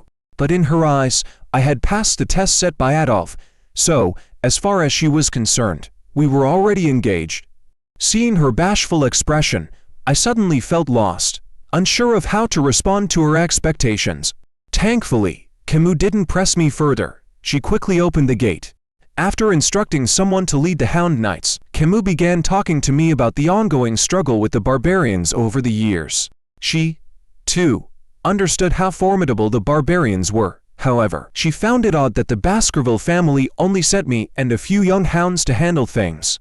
I responded, "The true elites of the family are already on the other side, working with Mogg family in secret operations.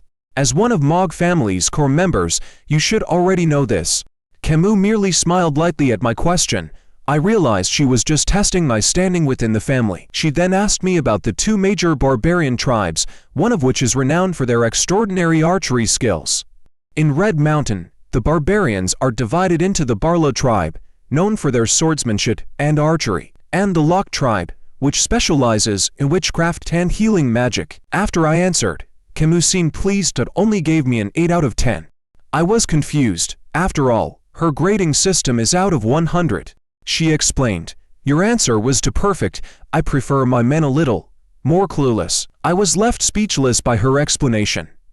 I quickened my pace toward the main city, but Camus followed me. Her constant chatter was starting to get on my nerves, and I just wanted her to stop giving me unnecessary ratings and comments. But Camus insisted, "These are just little requirements I have for my future husband, and that future husband is you, the one who passed Adolphe's test." Even though her family had not formally approved of us, she was still willing to honor the promise Adolphe made with me years ago. That made me strangely happy. However, I still asked her to forget about everything that happened that day.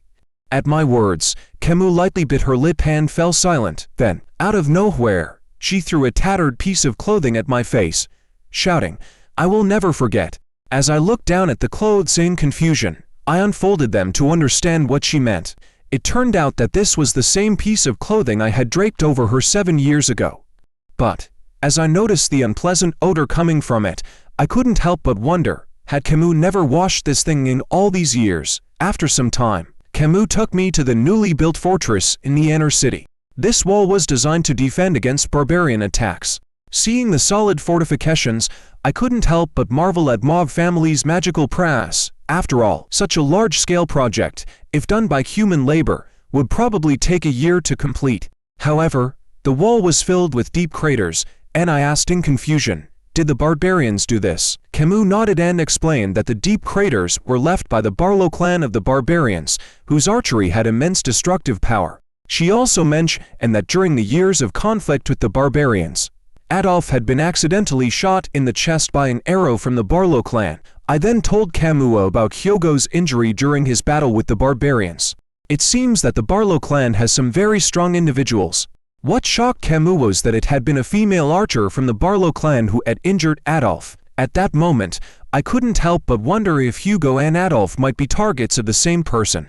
However, just as we were discussing the barbarians, a mage from Mogg family hurriedly called out to Camus and informed her that they had captured a healer from the barbarian tribe, led by the female mage. Camus and I soon arrived at a camp. Inside the tent, a few barbarian healers were kneeling. Camus asked the mage if they had gathered any useful information, but the barbarians remained silent. Since the Locke clan was skilled in witchcraft, magic could not directly extract their memories.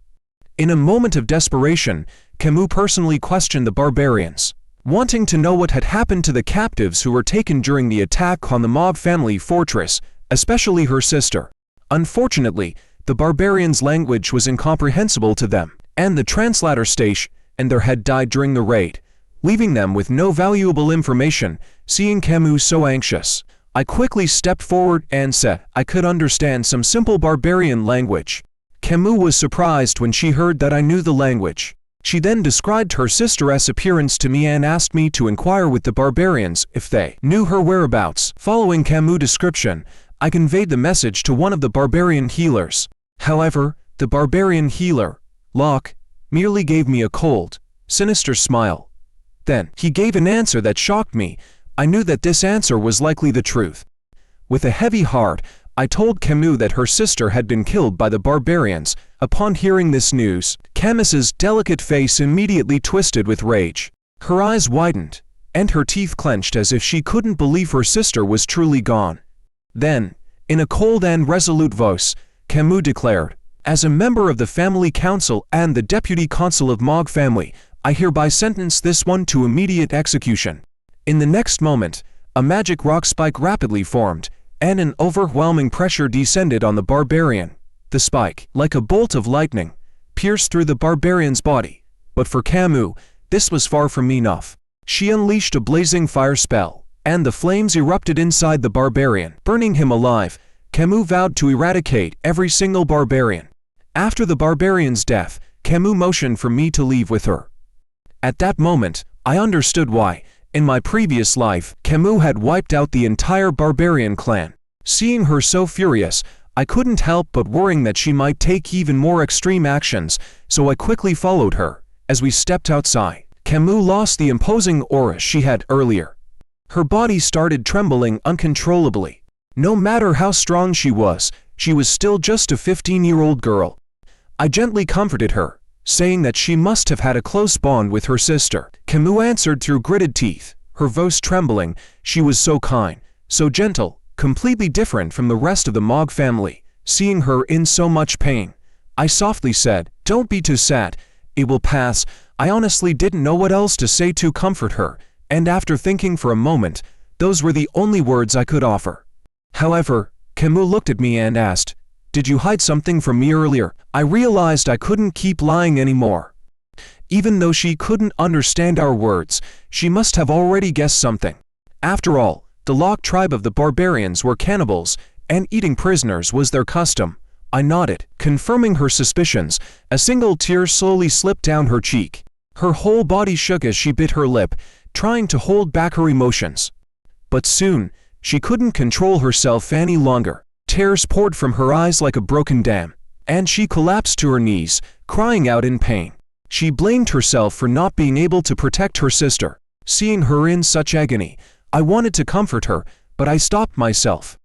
Maybe for Camus, the best thing right now was to cry it out, to let the pain out. As for me, I'm not great at offering comfort, so perhaps it was better to just quietly stay by her side. After a while, Camus gently wiped away the tears from her face. She looked at me and said, "If you had continued pitying me earlier, I would have killed you." Then, in an instant, she regained her composure. She knew that now wasn't the time to mourn. If she wanted revenge, she needed to stay calm first. Watching her regain her strength so quickly made me feel a little relieved. I reached out my hand, finally seeing the strong empress I admired. When Camus saw that I wasn't fazed by her words, a slight blush appeared on her face. Before I could help Camus up, a long, ominous bell tolled in the distance. Camus quickly explained that it was the signal for a barbarian invasion. Outside the city walls, I could see a group of barbarian warriors. Armed with bows and riding white wolves, they were coldly staring at the walls. Leading them was a young girl, already drawing an arrow from her quiver. In the next instant, with terrifying strength, the arrow flew from her bow, heading straight for the city wall. The mages atop the wall had no clue what was coming. By the time they noticed, the arrow had already destroyed the magical defenses. With one devastating shot, the city's walls were breached, and the barbarian girl immediately commanded the attack. Since the main forces of the Mog family were absent from the city, the sudden assault quickly resulted in many mage casualties. Some mages were even captured, becoming playthings for the barbarians. By the time I arrived at the city gates, the scene was a chaotic mess. I was late to the party. Before I could react, a rope suddenly snaked around my neck. I was puzzled. Did these barbarians intend to capture me? But to my surprise, the two barbarian girls giggled and said they were hunting for a husband. Looks like my face is in high demand, even with the barbarians. Sorry, girls, but I already have a fiancé." With that, I yanked the ropes hard, throwing them both aside. Seeing me effortlessly dispatch their companions, the surrounding barbarians immediately launched an attack. Hugo had warned me to avoid fighting with barbarians until the family elite gathered, but now it seemed like that was unavoidable. I swiftly cut through their arrows, dodging the attacks. The barbarians were stunned by my strength. Before they could react, Camus unleashed her fiery magic. In an instant, two barbarians were reduced to ashes by the raging flames. Camus arrived at the battlefield, her fury reaching its peak. Seeing the barbarians daring to attack the city, she wasted no time and unleashed a devastating spell. The area outside the city turned into a blazing inferno. As she stood beside me, Camus asked if I had used liquid magic to weaken the barbarians. She clearly didn't understand why I hadn't just killed them outright. I explained, "Hugo ordered me to avoid direct confrontation before meeting with the family's elite." Camus didn't care. With a cold look, she replied, "That's Hugo's order, not mine." With a wave of her hand, she summoned a massive wall of fire, charging toward the barbarians. At that moment, she was like the Queen of Flames herself. Her overwhelming magic exploded, and flames swept across the battlefield, engulfing everything. Watching Camus in action, I couldn't help but be awestruck by her sheer power. Her strength had reached a terrifying level.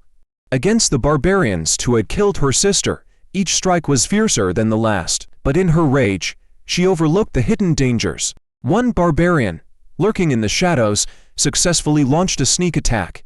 Before Camus could react, a silver needle pierced her skin.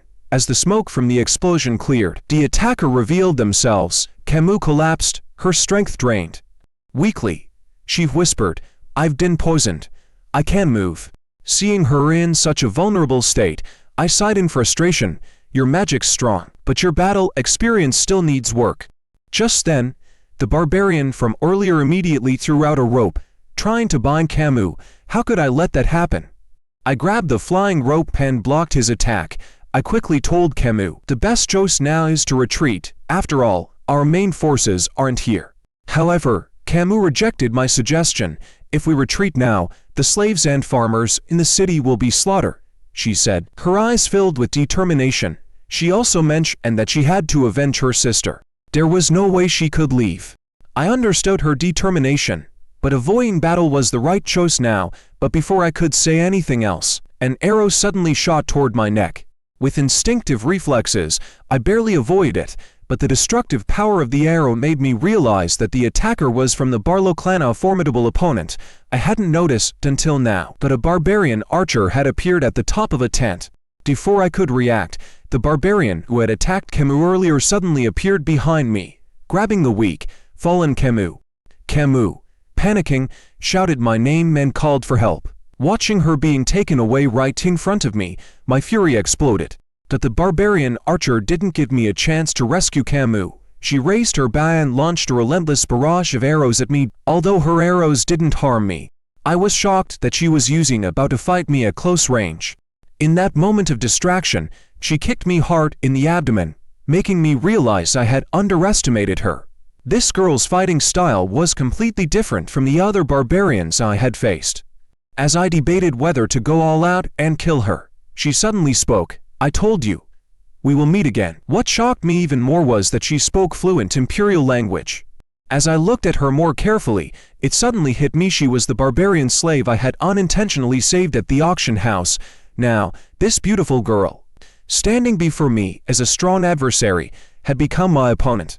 I was enraged by her betrayal, but she remained calm, saying she wasn't targeting me. She then mounted a white wolf and coldly said, "Want to get Camus back? Then follow me." At that moment, Adolf, having heard the bells, arrived at the battlefield. Seeing that Camus had been taken, he instantly exploded in fury, his magic charging up. With a roar, a powerful blast of magic shot toward the barbarians, but it was too late. The barbarians had already moved out of range. After a brief clash, the Barlow clan warriors quickly retreated from the city. Adolf, unable to stop the enemy, appeared deeply frustrated. As for me, I was shocked by the strength of these barbarians. They not only breached the city in such a short time, but also successfully took Camus. Soon after, The mages sent to pursue them returned with intelligence. The barbarians' escape route was headed straight for the Black Mountain Forbidden Zone I had entered when I was 8. As nightfall approached, Adolf knew that charging into the unknown Black Mountain Forbidden Zone was risky, and he couldn't guarantee he would be able to rescue Camus. While he struggled with the decision, I suddenly spoke up and said that I was very familiar with the Black Mountain Forbidden Zone and could lead them to rescue Camus. With my memories from the previous life, I had a certain level of confidence, and I had to go rescue her. Upon hearing my words, Adolf was overjoyed, as if he had forgotten how he once looked down on me. When he learned that I was familiar with the Forbidden Zone, Adolf ignored the objections of others and immediately started organizing the pursuit. Night slowly descended, and we soon entered the Black Mountain Forbidden Zone. The area was filled with powerful beasts, and a single mistake could lead to death. But to me, it felt as easy as walking on flat ground. I led the way for Adolf and the Hound warriors from the family. Seeing how effortlessly I moved through the Forbidden Zone, Adolf couldn't help but ask Stafford, "Are all of Baskerville family's hounds this strong?" Stafford replied, "He is special." Even Stafford didn't expect that I would be so familiar with the Forbidden Zone. Along the way, I didn't dare let my guard down for a second. Every beast that stood in my way was slain with a single sword strike. My violent slaughter left the Hound brothers of the family who had golden hair dumbstruck, their admiration for me overflowing. Before long, we caught up to the barbarian ahead. I immediately signaled everyone to stop, so as not to alert the enemy. The Barlow clan barbarians were known to scatter dry leaves around their camp, which would make a sound when stepped on. However, Adolf paid no heed to this. He cast a spell on me, explaining that it was a spell to silence any noise. He then stated that he would take over the operation from here. But what surprised me was that his address to me suddenly changed to son-in-law. Hearing this title, I couldn't help but be a bit surprised. By the campfire ahead, a group of barbarians had set up camp, resting for the night. Camus was tied to a large tree behind them. No matter how loudly she shouted, they ignored her completely. The 2 barbarians I had previously wounded were still lamenting that they hadn't been able to hunt me. Camus, who had followed them for a while, had picked up on some of their conversation. It turned out that the barbarians were here for hunting husbands and hunting wives. Just as she was processing this, a figure suddenly appeared beside her. It was the barbarian man who had attacked her earlier, and now, he was wearing a malicious grin, clearly eyeing Camus. Realizing their intentions, Camus angrily shouted, "If you want me to be a barbarian's wife, I'd rather die." Although the man couldn't understand her words, he clearly recognized her defiance. In the next moment, he grabbed her chin, a cold, sinister smile on his face. Just then, the barbarian girl I had saved earlier stepped forward, stopping the man's actions. Her name was Asian. Seeing Asian intervene, the man was visibly displeased, as he believed capturing Camus was his greatest achievement. But Asian wasn't backing down. She coldly retorted, "If I hadn't stopped him referring to me, you'd be dead by now." The man, unwilling to accept it, tried to continue his fight for Camus's ownership. At that moment, Camus, looking at Asian who was blocking the man, began to realize that Asian was a genius, just as strong as she and I were. Losing patience with the man's incessant chatter, Asian's immense power suddenly erupted. The force of her liquid mana almost materialized into killing intent. The man, feeling the overwhelming pressure, began to sweat. He quickly apologized to Asian before slinking off in defeat. With the man gone, Camus breathed a sigh of relief. But Asian remained coldly by her side, speaking to herself. Camus couldn't understand her words, and before she knew it, Asian stomped on her. Clearly, this was Asian's form of revenge for being treated as a slave. Reflecting on her encounter with me, Asian realized she was lucky, but she didn't think Camus would have the same luck. She declared that she would personally tame Camus and turn her into her slave. Seeing Asian's hostile demeanor, Camus knew her situation was dire. However, just as Asian was about to take further action, a massive burst of flame suddenly erupted behind her. Feeling the explosion and the rapidly rising temperature, Asian turned around in panic, only to see the entire barbarian camp engulfed in flames. Many barbarians were burned alive.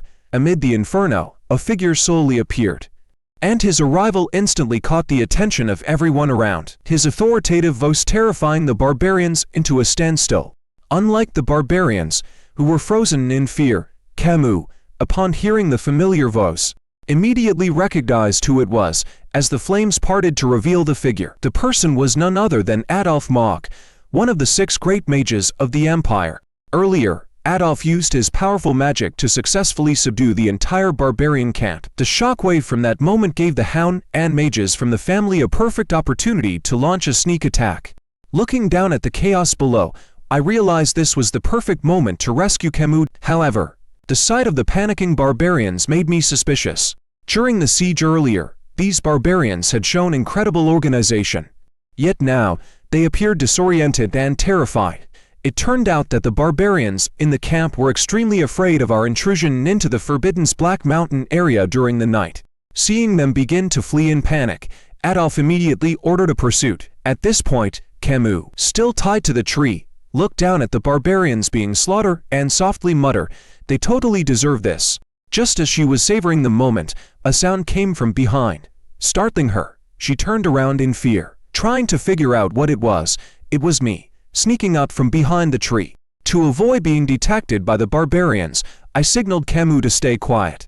While the barbarians were being kept busy by Adolf and the others, I finally felt safe enough to cut the ropes binding her. Seeing me come to her rescue, Camus looked genuinely surprised and relieved. But before we could take more than a few steps, a barbarian girl suddenly appeared ahead, blocking our path. She spoke, "I knew you would come." Then she praised me for my bravery in risking my life to save Camus. It was Asian, the barbarian girl I had previously saved. But she mysteriously said, "You passed my test." I was confused by this statement and had no idea what she meant by test. Meanwhile, Camus and Asian exchanged glances, both clearly uncomfortable. And it seemed like there had been some kind of conflict between them. This only made my thoughts more jumbled. Someone as talented as Asian couldn't have been unknown in my past life. I searched through my memories, but couldn't find any figure that matched her. However, Asian's powerful archery skills, as well as her unique way of using the bow in close combat, just as I was lost in thought, I suddenly sensed the killing intent lurking in the shadows. In the blink of an eye, I swiftly extended my right hand, using the power of the demon sword of gluttony to block the strike. The barbarian man hiding in the bushes was stunned by the sight. However, considering that Camus was paralyzed by poison and unable to move freely, I immediately picked her up and prepared to leave quickly, but as I held her in my arms, I noticed her face was flushed red, making me suspect that she might have been poisoned by something else. I didn't dwell on it, though, and in a split second, I carried her away from the spot. Seeing me leave, Asian looked visibly disappointed. She had originally planned to take me back to the tribe. On the way, I noticed that the poison in Camus seemed to be getting worse. Her condition wasn't looking good. At that moment, two more barbarians appeared in front of us, but their attacks were too weak to pose any threat to me. As I prepared to bypass them, Asian suddenly caught up with us.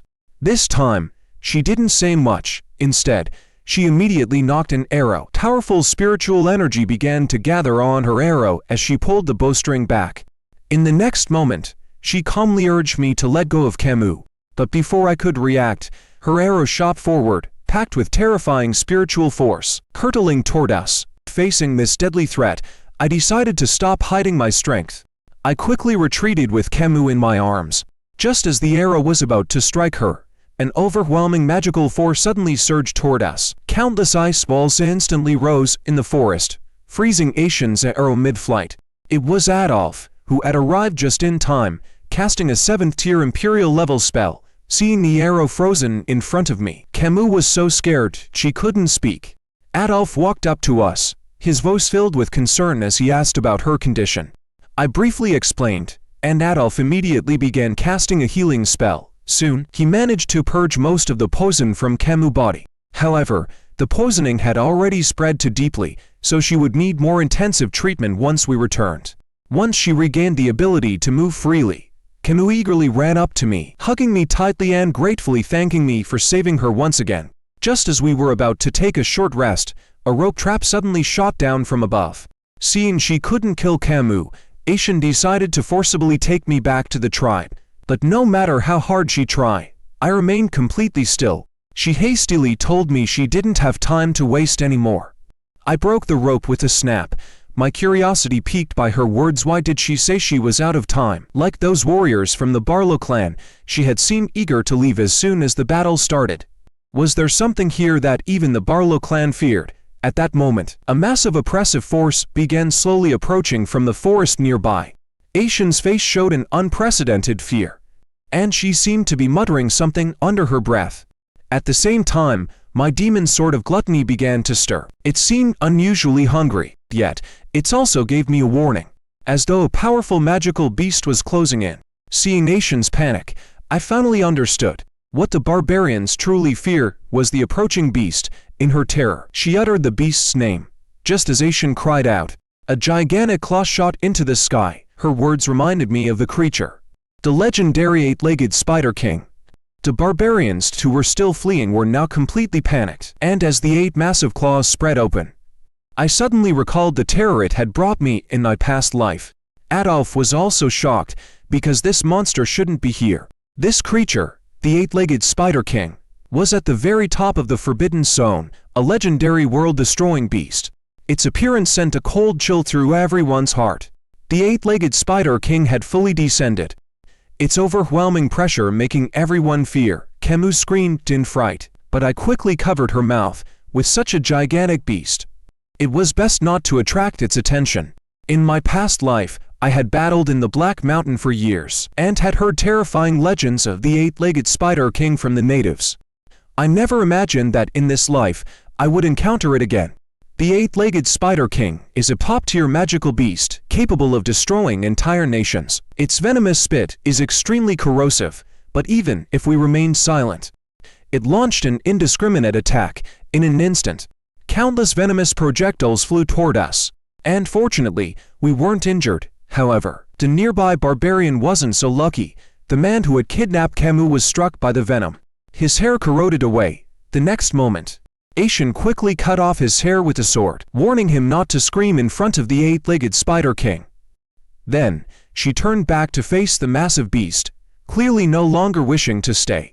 Aishin began commanding the barbarians to scatter and retreat, while I, along with Staffer and the others, followed Adolf as we quickly withdrew from the Forbidden Zone. At this point, the 8-legged Spider King had used its magical eyes to detect our position, facing two choices: either chase the Baskerville family and Mog family, or pursue the retreating barbarians. Next, it would decide which to pursue. Quickly, the 8-legged Spider King locked onto its target. Unfortunately, that target was now us. It gave up chasing the scattered barbarians and focused entirely on us. At that moment, a mage from the Mog family stepped forward, eager to show off the strength of their magic. He figured, this creepy spider monster is definitely afraid of fire magic. So, he hurled a fireball right at the 8-legged Spider King's head. Boom! They all thought they'd won. Smirking, they started chatting with Adolf about who would take the credit for the kill, but they didn't notice something. One by one, their companions were disappearing. It wasn't until blood splattered across his face that the mage finally snapped out of it. When he looked up, his heart nearly stopped. The mage who had been standing right beside him just seconds ago was now being held up by the 8-legged Spider King's claws, struggling for dear life. The sight of this enraged the 8-legged Spider King. Its fury was unstoppable. Meanwhile, Adolf, still holding Camus, was just as shaken. This was the first time he'd faced such a powerful beast. As we retreated, I couldn't stop thinking to myself, maybe this is the perfect chance to level up. Soon, everyone's gaze was on me. I suddenly stopped in my tracks. We have to stay and hold it off, I told them. If it follows us into the city, we're all done for. Stafford started to protest, but I shut him down immediately. With his strength, he wouldn't even be able to block one strike. Adolf and the others tried to talk me out of it, but I'd already made up my mind. I was going to stop this rampaging 8-legged Spider King, alone. Camus didn't want me to stay behind. She wanted to fight by my side. That the 8-legged Spider King was already closing in, under the pressure from his team. Adolf made a decision. I, too, gave the order for the 3 blonde brothers to retreat with the Mog family. Once everyone had left, I released my grip on the sword. I wasn't planning on staying in the family's territory forever, and letting the 8-legged Spider King continue his march would ruin the alliance between the 2 families. This was also my chance to pretend to be dead and distance myself from the family. It would give me the perfect opportunity to focus on mastering the 10 sword techniques in my mind. After dropping the long sword, my right hand slowly revealed the vicious blade of the demon sword of gluttony. This cursed blade hadn't been used to its full potential for years.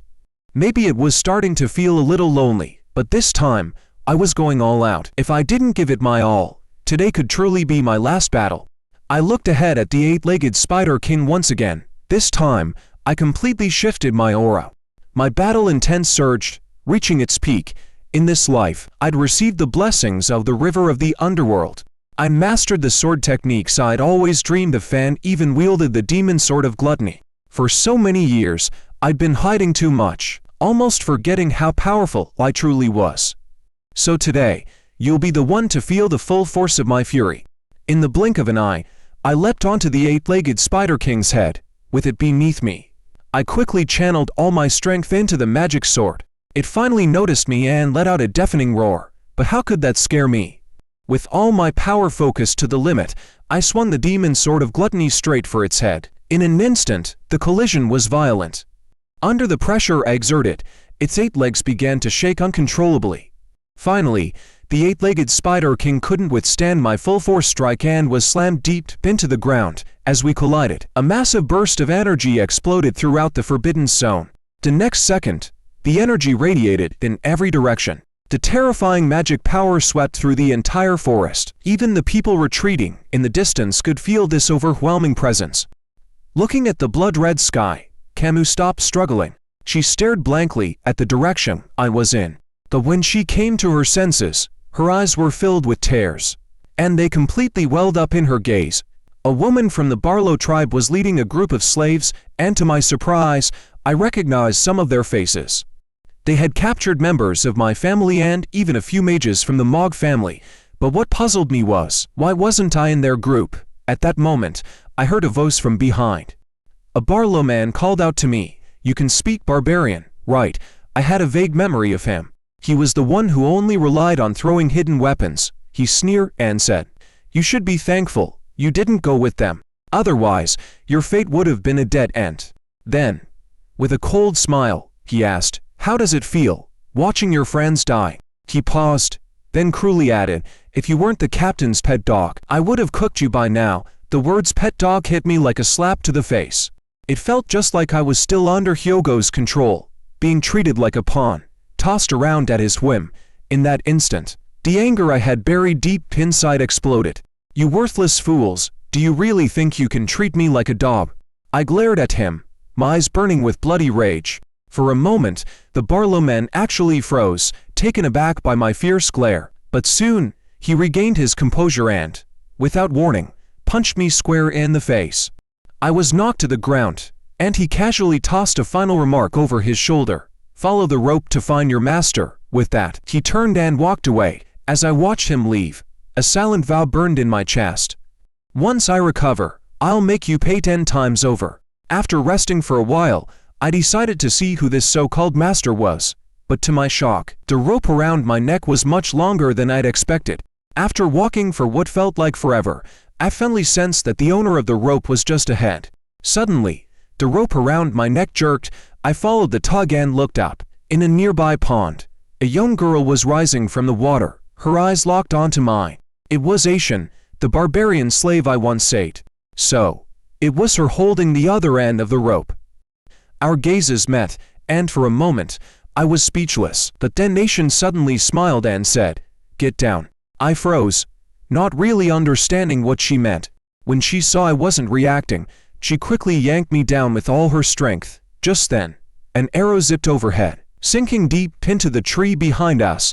Once the danger passed, Aishin shooed away the nearby barbarian kids who were training. But my mind was growing heavier by the second. Am I really this pathetic right now? After sending the kids away, Aishin turned to thank me for rescuing her from the slave market all those years ago. She said she was going to repay me double, which took me by surprise. It turns out, when I was trapped in that forbidden zone, she was the one who saved me. Even more shocking, she had healed my serious wounds. I couldn't help but wonder why would Aishin want to save me. It seemed like she could see right through my doubts, and answered, You must have a pretty high status in your family, right? She looked at me curiously. I'm really curious. If you were sold as a slave, how much would your family pay to buy you back? I froze.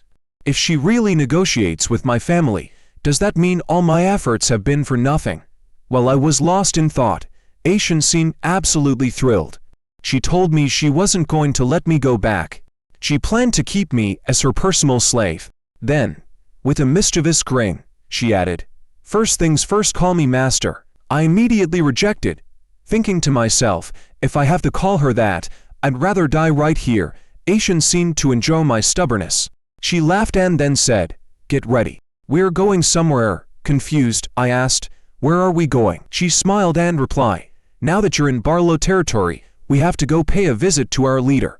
She then added, "The person we're about to meet is the true leader of the Barlow tribe." In my mind, I thought, the powerful woman who single-handedly managed to injure both Hugo and Adolf. Just a moment ago, Aishin was planning to take me to meet the leader of the Barlow tribe. Along the way, she explained to me the tribe's way of life and its shared food resources. From what Aishin described, the Barlow tribe still had a vague concept of private property. Not long after, Aishin stopped, signaling that we had reached our destination. Following her gaze, I saw a simple hut ahead, which must have been the Barlow tribe leader's tent. As soon as we stepped inside, Aishin's greeting stunned me. She was actually the daughter of the Barlow tribe leader. The woman standing up in the room spoke directly. "Aishin, you finally brought back the imperial man you've been dreaming about," Aishin quickly retorted. Looking somewhat uneasy, I looked at the woman in front of me, who spoke so roughly, and finally understood she was the leader of the Barlow tribe, Aquila. Not only was she the current Night Fox of the Barlow tribe, but she had also inherited the great power of the archery god, Adonai, and had successfully injured both Hugo and Adolf. Because of her, the barbarian tribe had not been overrun by my family. At that moment, I couldn't help but compare her to my peak self in my previous life. With my level back then, I would have had almost no chance against her. She was the Night Fox, with senses far beyond ordinary humans, to survive in her hands. I estimated I had about a 20% chance. This was a powerhouse on the same level as Hugo, and Aquila's presence weighed heavily on me. Aquila observed me for a while, then suddenly said, "You seem familiar." Luckily, she didn't seem to notice my connection with Hugo, but then she turned to Aishin and asked, "What's the use of bringing back such a worthless person?" Aishin quickly explained that I would be useful once I recovered, but Aquila just bluntly said, "Are you only interested in the seed inside him?" Aishin fired back fiercely, "I only see him as a slave." While they argue, I found myself distracted by the beam supporting the structure of the hut. After a while, it seemed Aquila had convinced Aishin. After all, in her view, the rights over a slave's use were entirely up to the owner. As for my ability to father children, that was only up to Aishin. I wasn't interested in their argument, but the construction of the tent struck me as extremely crude. After visiting the Barlow tribe leader, Aquila, Aishin took me back to the camp. On the way back, I couldn't help but ask her what her name was because I just couldn't bring myself to call her mistress.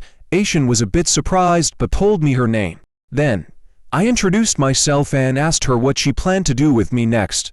She thought for a moment and then solemnly announced, "First order, build me a house of your own." This request caught me off guard. Aishin clearly assumed that, as a young master from the Empire, I wouldn't want to do such hard labor. But when she mentioned building a house, I actually got interested. So, without hesitation, I got to work on making my own shelter. After some time, I successfully built a simple, temporary tent, though it was a basic structure. Such houses were quite common in barbarian life. When Aishin saw I had finished so quickly, her face was full of shock. She had planned to go back and get tools to help me, but she was surprised I had already built the shelter on my own. Standing in front of the simple tent, I felt a sense of familiarity. In my past life, with years of constant warfare and assassination, I had lived in the wild and learned many survival skills. Aishin curiously inspected the pit I had intentionally left behind. That's when I suddenly pointed out an issue I'd noticed in the camp. The pillars of Aquila's tent tended to shake when it rained, causing leaks. I suggested how to improve it to prevent similar problems in the future. After hearing my idea, Aishin pretended to understand and then asked me to help her mother improve her tent. My plan was simple. burn some bricks to stabilize the pillars and strengthen the foundation. Soon, Aishin and I, carrying bricks, returned to the clan leader's residence. She explained our purpose to Aquila, and after getting her approval, we began the renovation. Before long, Aquila was really surprised by my method. I had used the bricks to secure the bottom of the columns and fixed the roof of the tent. In the past, Aquila had always been frustrated with the leaks, but now, she clearly didn't have to worry about it anymore.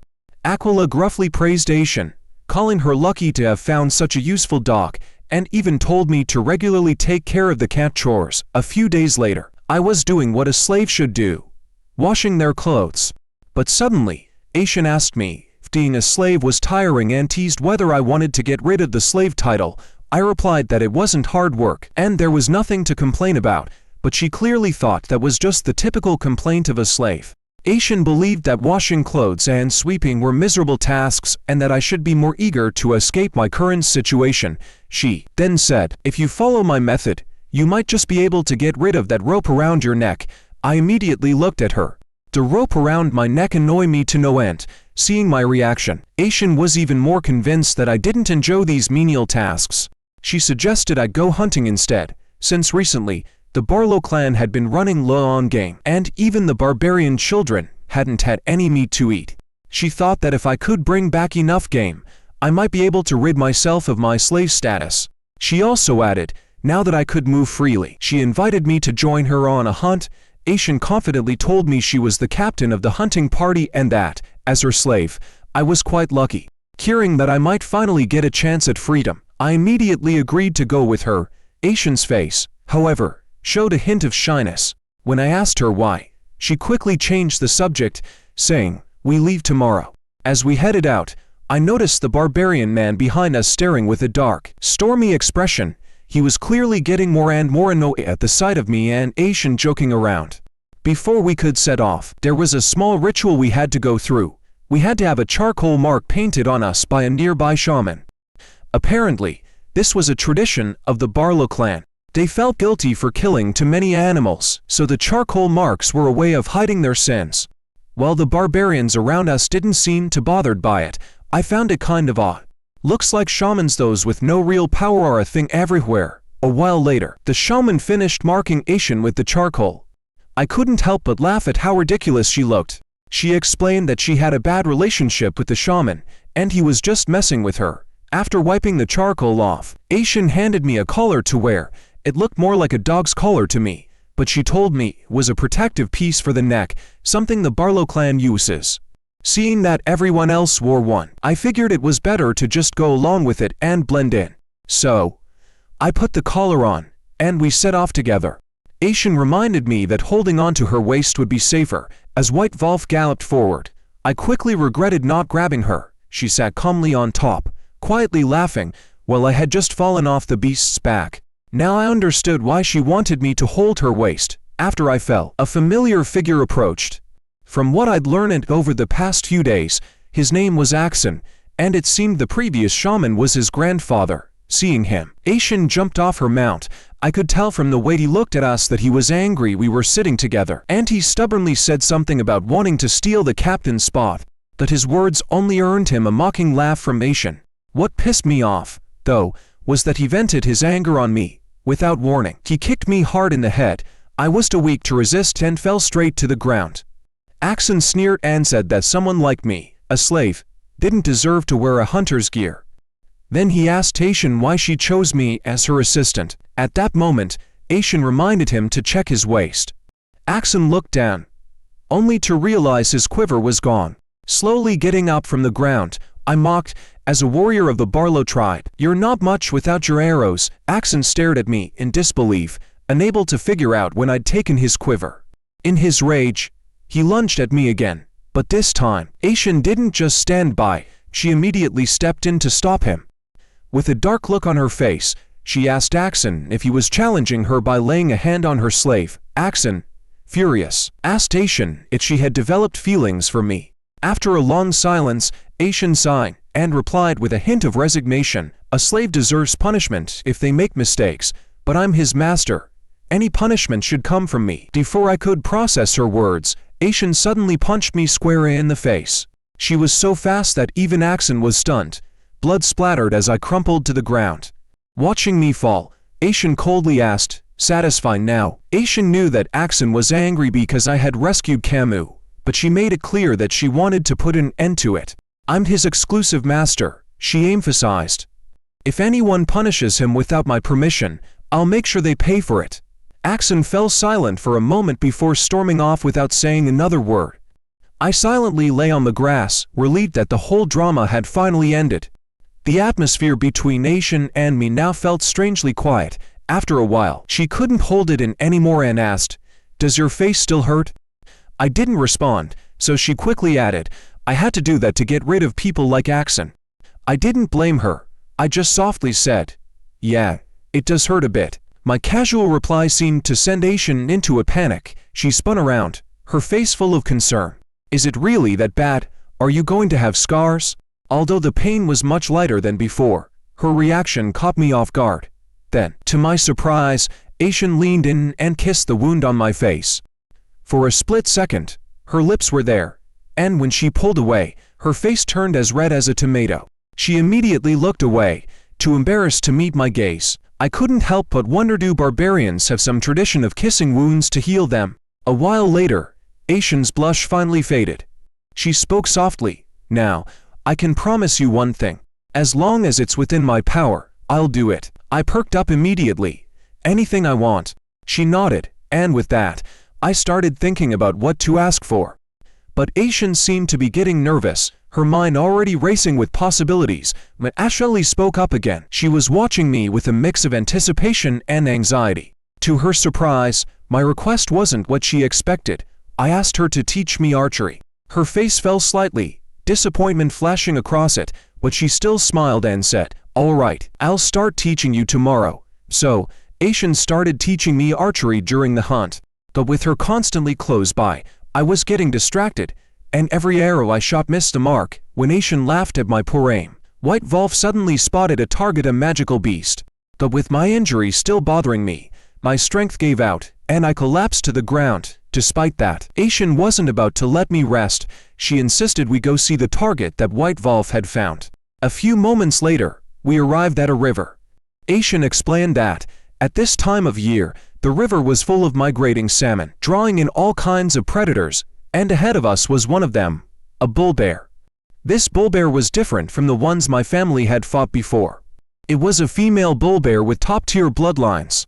Aishin didn't want to hunt her immediately. She was after the kind of powerful bull bear that could attract male bull bears for mating. Sure enough, the female bull bear drove off all the other males in the area, leaving only the weakest one behind. Bull bear mating was simple. They just touched noses and found a secluded spot to mate.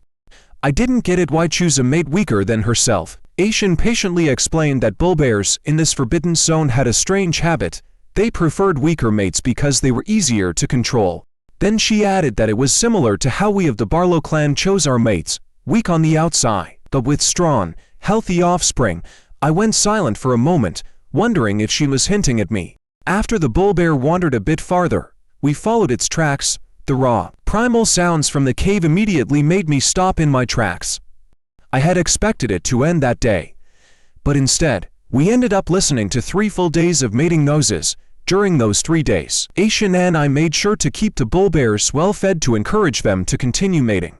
Every meal she prepared had some purple fruit mixed in, a fruit that could significantly heighten a male bull bear's desire, but it also drained their energy. It wasn't until now that I understood her plan, gradually weakening the male bull bears. Once we finished preparing the food, Aishin began preparing our own meals. As we ate, I couldn't help but remark on how long the bull bear's mating process was, but Aishin seemed unfazed, as if it was no big deal.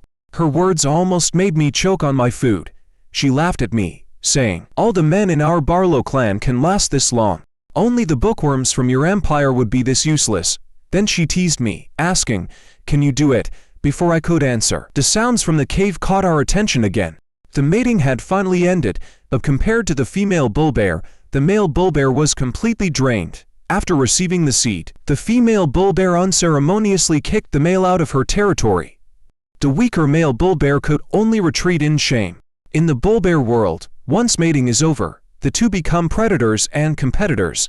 So, the male must leave the female's territory. We followed the bull bear all the way until we reached a frozen valley. Bull bears usually choose these icy glaciers to rest because they are nearly devoid of dangers. The cold and lack of food here make it safer than the forest. Asian clearly knew this, which is why she was so patient in waiting. However, since my injuries hadn't fully healed, the icy chill started to get to me. Asian must have noticed, and she suggested I lean against her for warmth. When I refused, she pointed out that if I froze up, I'd become nothing but a liability, possibly causing the entire hunt to fail. Her words made me pause. She was right, I couldn't keep going like this. So, without thinking, I suddenly wrapped my arms tightly around Asian. Her body warmth was a huge relief. But despite Asian's teasing words, her body seemed a lot more sensitive than I expected. She looked a little flustered, and I could feel her stiffen slightly as if she wasn't as open as she let on. After traveling a bit further, White Wolf let out a low growl, signaling Asian and me that something was off. The bull bear's tracks had suddenly disappeared. What was supposed to be a smooth chase now had Asian looking totally thrown off. She hadn't expected the bull bear I'd been tracking for so long to just vanish like that. While she was trying to figure out where the bull bear had gone, a sudden, heavy breathing sound came from a crack in the ice. We both froze, realizing danger was near. Turning around, Asian was caught off guard by what she saw. Bull bear had launched an attack. Its claws were about to land on her head. In a split second, I yanked Asian out of the way, saving her from a lethal blow, but still, the bull bear's claws managed to slice off a bit of her hair. Thankfully, we both escaped without serious injury. White Wolf, seeing his master attacked, immediately leapt at the bull bear, buying us some time. I quickly checked on Asian. "Are you okay?" Once I confirmed she was fine, I refocused on the bull bear. This thing wasn't just strong, it was smart. That alone made it a serious threat. Now there was no backing down from a fight. But I noticed Asian looking a little awkward. It was me who saved her. She told me to step back and rest, insisting she'd take care of the bull bear. She seemed like she wanted to make up for the embarrassment earlier. That's when it hit me, I was just her captive, yet she always seemed to throw herself in front of me. I couldn't help but wonder what's up with the Barlow girls and their way of thinking. Before long, Asian was back in action, and the bull bear stopped fighting White Wolf. It turned and tried to run. Asian quickly chased it down, landing a shot to his back. Lucky for the bull bear, its thick skin saved it, or it would have been down for good. Asian wasn't trying to kill it with these shots, just slowing it down. Just as Asian was about to finish it off with another arrow, the bull bear ducked behind some rocks, using them for cover. To Asian, this was almost laughable.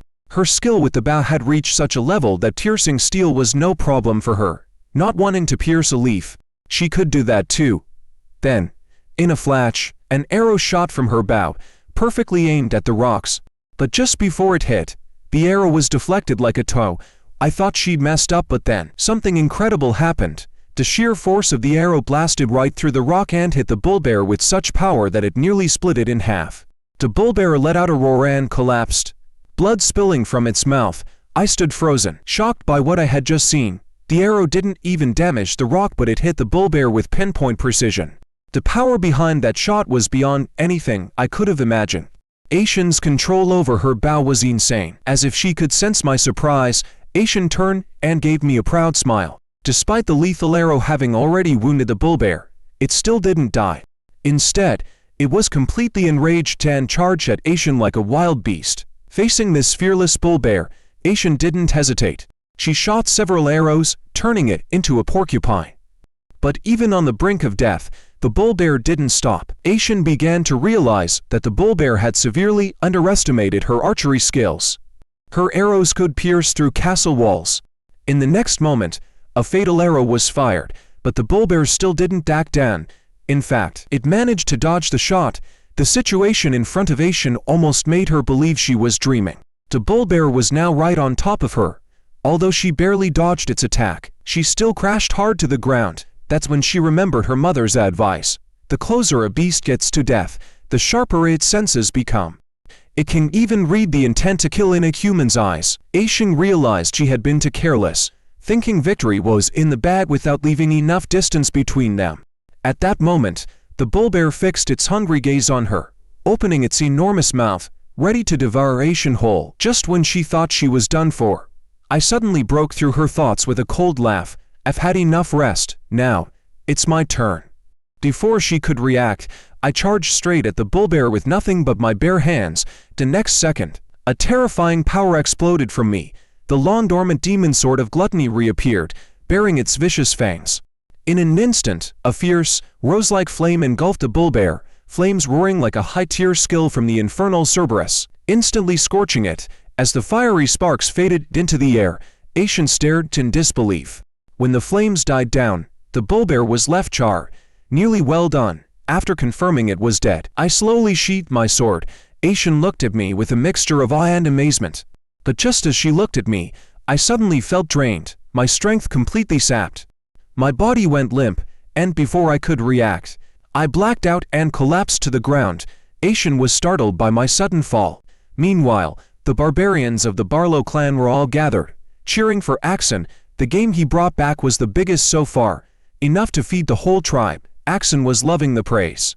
And the other barbarians were already thinking of him as the future leader of their hunting team. But in his head, Axon was thinking, with Asian stuck with me, the dead weight, we'd be lucky to catch the rabbits. The scene shifts. After Asian and I successfully hunted the great magical beast, Bullbear, she took me back to the barbarian tribe. Thanks to her recommendation, I became the champion of this hunt. With Bullbear on the table, the Barlow tribe finally had meat to eat. Now, everyone was celebrating the victory. Meanwhile, the barbarians were gathered around, enjoying a stew made from Bullbear's meat. Asian asked me what it felt like to be the hunting champion. Before I could answer, Axon walked over, holding a bowl of stew. He was bringing me food, but I noticed my bowl had the least meat. I pointed it out, and Axon shot back angrily, "You're the champion, so you get less meat." Asian explained that it was a Barlow tradition. The champion gets all the honor, but less meat as a result. As Axon stormed off in a huff, Asian quietly laughed. After all, the wild boar Axon hunted was nowhere near as impressive as the bullbear. But the meat wasn't the real prize. After this hunt, I gained a lot. After slaying bullbear, my demon sword of gluttony unlocked a new skill, gravity. When I used this skill, my body weight increased massively, over 1,000 kilograms. Even more importantly, after absorbing the bullbear, the demon sword of gluttony gave me back some strength, and my body had recovered 50%. Just as I was sipping the stew, Asian's special meal for me was ready. She shyly handed me the bowl and told me it would greatly increase my physical strength, but when I saw what was inside, I hesitated. She insisted it was just bullbear's internal organs. Guess what they were? Although I was doubtful, the other barbarian girls nearby started teasing me, but Asian quickly stopped them, seeing how urgent she was. I reluctantly ate the food. It was hard to chew, but I finished it. Asian was so happy, saying that I'd be even stronger tomorrow. I gave her a weird look. Finally, the celebration ended, and I went back to my hut to rest. The next morning, I found myself standing in front of a huge wooden post, and I noticed deep claw marks scratched into it. Seeing this, I finally believed what Asian had told me last night. It turns out, last night she and I had placed the best meat on the post. According to Asian, it was meant as an offering. The weird part, the offering was for the 8-legged spider king I'd fought earlier. Even though the tribe was low on food, they still insisted on giving food to the Spider King as part of their survival rituals. Once I confirmed Asian hadn't been lying, I decided to head to Akila's tent to claim my reward. But when I got there, I was surprised to see a bunch of barbarians-only girls lined up outside. I had no idea why they were all waiting so early. From what I overheard, their conversation seemed to revolve around my body. Just then, Asian appeared, carrying a freshly killed deer on her back. She proudly declared that I was her man and that she wouldn't let anyone else have me. While the game belongs to the one who hunts it, the girls now believed I was strong enough to handle all of them. The classic manly pride moment. Faced with Asian's bold claim, the other girls quickly scattered. Asian looked flustered. She hadn't expected that the supplements she'd fed me last night would cause a line of Barlow girls to form, all eager to have me pick a mate. Sure, she knew they liked strong men, but she hadn't realized they'd be so desperate. It wasn't until I overheard their conversation that I figured out what Asian had actually fed me last night: the reproductive organs of a male bullbear. But honestly, none of that mattered now. I was free to remove the restraint around my neck and head to the reward ceremony. After hearing Aishin, I realized that as the champion, I had the right to make a request to Aquila, but instead, Aishin hoped I would choose her as my partner. Soon, we entered Aquila's tent, where many had already gathered for the reward ceremony, and there she was, the Empire's greatest enemy Aquila, sitting right in front of me. She had granted me freedom from my slave status and officially welcomed me as a member of the Barlow tribe. Seeing how quickly I was recovering, she seemed surprised. I threw her a casual compliment, but inside, I was lost in memories of my past life. Today, I was destined to disappoint Aishin. I desperately wanted to return to my peak state, and luckily, the Barlow tribe's sacred ground had a magical healing spring. Aquila had already removed my slave status, and she asked what I wanted. Those words were exactly what I had been waiting for. Aquila told me that if I was looking for a partner, any unmarried girl or slave from the Barlow tribe was available for me to choose from. But Aishin, sitting nearby, kept hinting at me to pick her.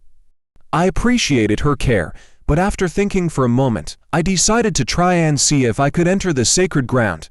Seeing my determination, Aquila glanced helplessly at her daughter. Then, I spoke up. I want to enter the Barlow tribe's sacred hero spring to cleanse my body. The moment the words left my mouth, everyone in the tent froze. Aquila's expression instantly turned cold, and she asked icily, "Do you understand what the hero's spring really means?" The moment the wizard heard my request, he flew into a rage, insisting I didn't deserve to enter the sacred spring. Axon agreed with him wholeheartedly. The Barlow tribe's sacred grounds only allowed the strongest warriors to enter. However, Aishin believed I had already proven my strength. At this point, the elders of the Barlow tribe were split into two groups. One supported my right to enter the hero's spring, while the other strongly opposed it. Aquila spoke up, saying that only warriors who had made great contributions could be granted access to the spring. She asked me if I was still determined to enter. Honestly, I already knew the conditions from Aishin, so I confidently answered Aquila that the wizard vehemently objected again. The Barlow tribe's fountain of the hero was rumored to have the ability to revive the dead and restore their flesh. Entering the spring could rapidly heal internal injuries, but it was also the burial ground of past heroes. So, the elders believed that only true warriors could enter. Aquila had initially planned to grant me access, but seeing the discontent among many of the elders, she hesitated. Just then, a series of loud noises echoed from the Barlow territory. The sudden sound made me think we were under attack, but Aishin explained that it was simply a signal indicating the arrival of guests. With the topic interrupted, Aquila told me that the matter of the hero's spring could be discussed later, and we needed to go greet the guests first. As we stepped outside, I could clearly see that the wizard was even more displeased with me. Arriving at the edge of the Barlow territory, I saw many barbarians waiting there. The scene before me was almost unbelievable. There were several Empire merchants at the Red Mountain Barbarian tribe. They brought all sorts of goods and could even speak fluent barbarian. Seeing my confusion, Aishin explained that they were here to trade with the Barlow tribe. On the merchant caravan's flag was the word bourgeois, one of the 7 great merchant families of the empire. This family was incredibly wealthy, and in the current empire, aside from the Baskerville family and the Mogg family, all the other 5 great families had sworn allegiance to the empire. However, facing the empire's enemies, they were still happily conducting trade. After all, to get to Raid Mountain, they would have to pass through the territories of the Baskerville and Mogg families, unless they were taking the water route beneath Red Mountain. Not long after, a merchant started shouting to announce the trade fair. They brought common foods and everyday goods from the empire, while trading for the rare materials found only in Red Mountain. These merchants couldn't possibly be unaware of the value of these items. It was clear they knew that the Barlow tribe had no clue about market prices. Seeing through their scheme, I decided to leave, wanting to avoid being recognized.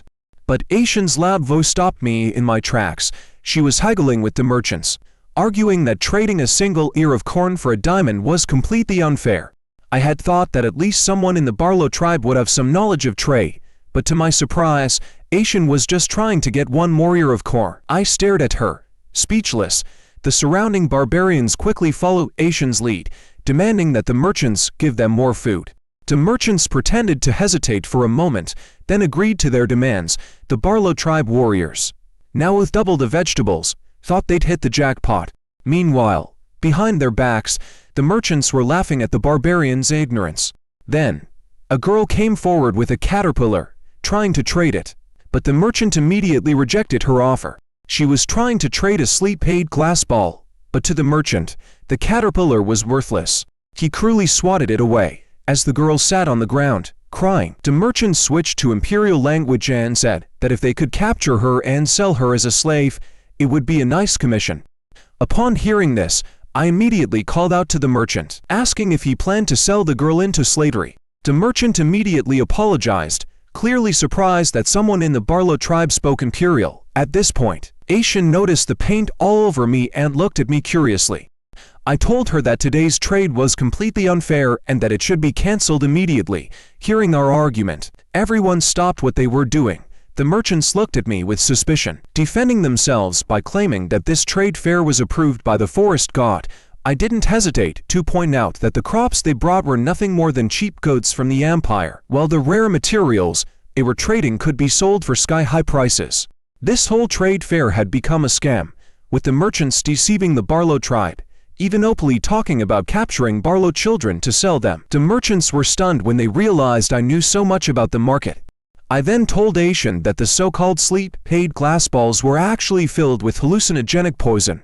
Eating the powder would only damage a person's health and could leave them bedridden. Once the lie was exposed, the merchants broke out in cold sweat, whispering to each other, clearly caught off guard by my knowledge. Asian quickly asked me if the glass balls really contained poison. When I confirmed, her anger exploded. Many in the tribe had fallen ill and even bedridden from using these items. Asian's eyes burned with murderous intent. She immediately drew her bow and fired an arrow, which struck one of the merchants in the shoulder. As they watched, the surrounding barbarians realized they had been duped all along, their anger rising, though the merchants were furious. They knew they couldn't fight against the Barlow warriors and retreated in defeat. Curious, I asked Asian why she didn't just eliminate them completely. After all, they might come back to seek revenge. Asian replied casually, when dealing with pack animals, hunters often let the injured prey escape.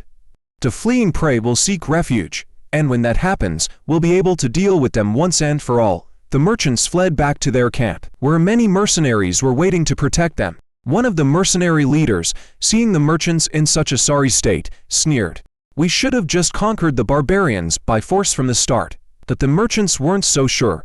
They knew the Barlow tribe was no easy target. The mercenary leader insisted, "We've been ready for battle from the beginning. Now's the perfect time." The merchants remained uneasy, worried that the barbarians might strike again. The mercenaries, however, shrugged it off. They even lit up some cigarettes, not taking the threat seriously. Then, out of nowhere, an arrow zipped through the air and buried itself in the mercenary leader's forehead. Before he could react, blood sprayed everywhere. The merchants froze in shock, watching as the other mercenaries dropped one by one. Only then did they realize they were under attack. It was Asian and a group of Barlow warriors. Asian barked an order, "Only shoot for the forehead, no other body parts." Even in the chaos, the Barlow warriors hit their targets with deadly precision. Amid the battle, the Barlow warriors were preparing something for me. The mercenaries managed to steady their formation and were ready to fight back. But then boom, a barrage of barrels flew toward them. The mercenaries looked up, confused.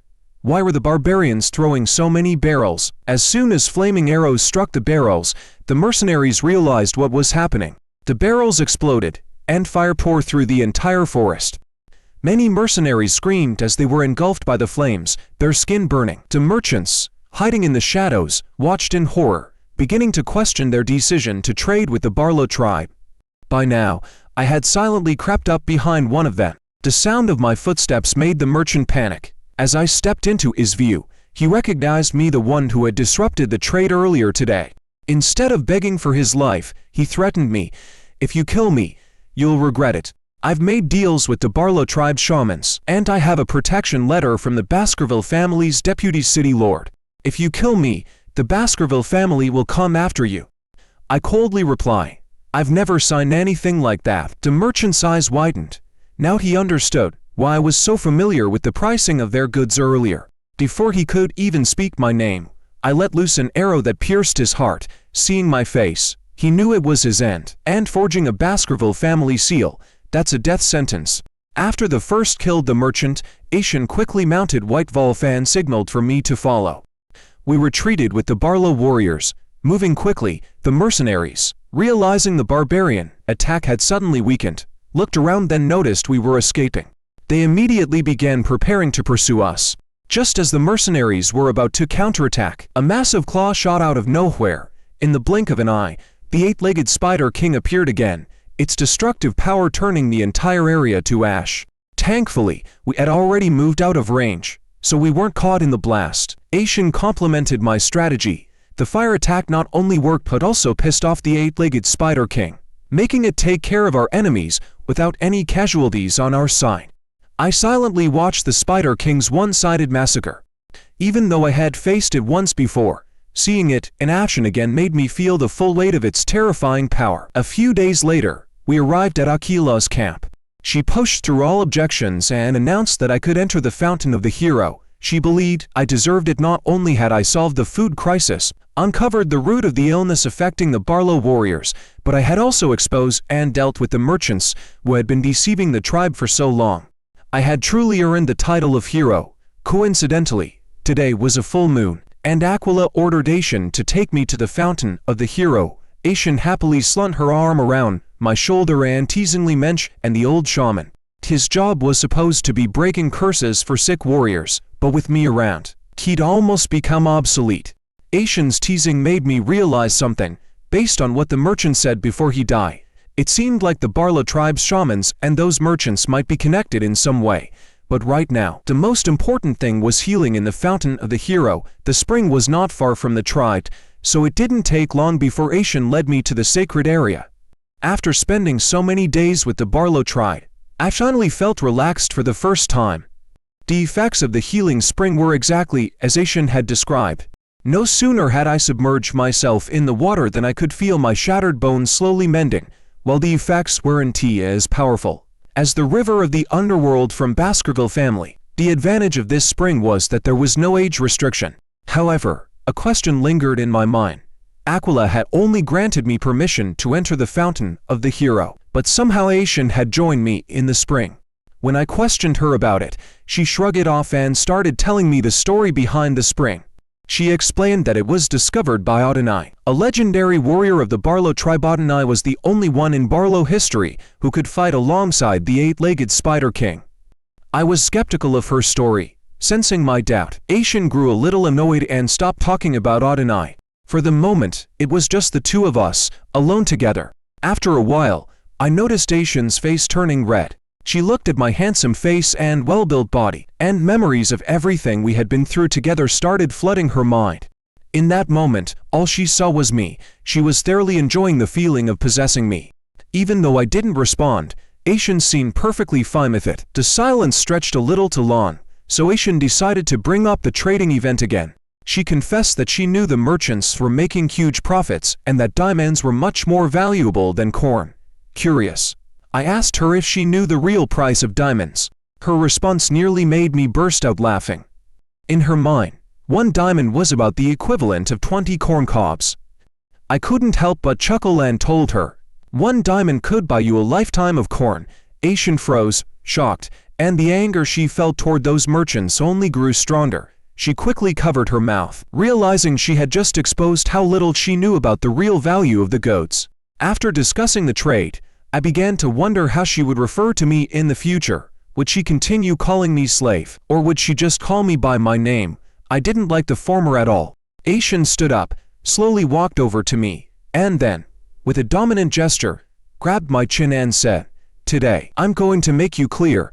She no longer wanted to call me slave, nor did she want to stick with my original name, Vicky. Instead, she decided to give me a name that was hers alone. Before Asian could finish speaking, a few Barlow tribe children suddenly jumped into the Fountain of the Hero. When they saw Asian, they happily ran over to greet her, leaving her momentarily stunned.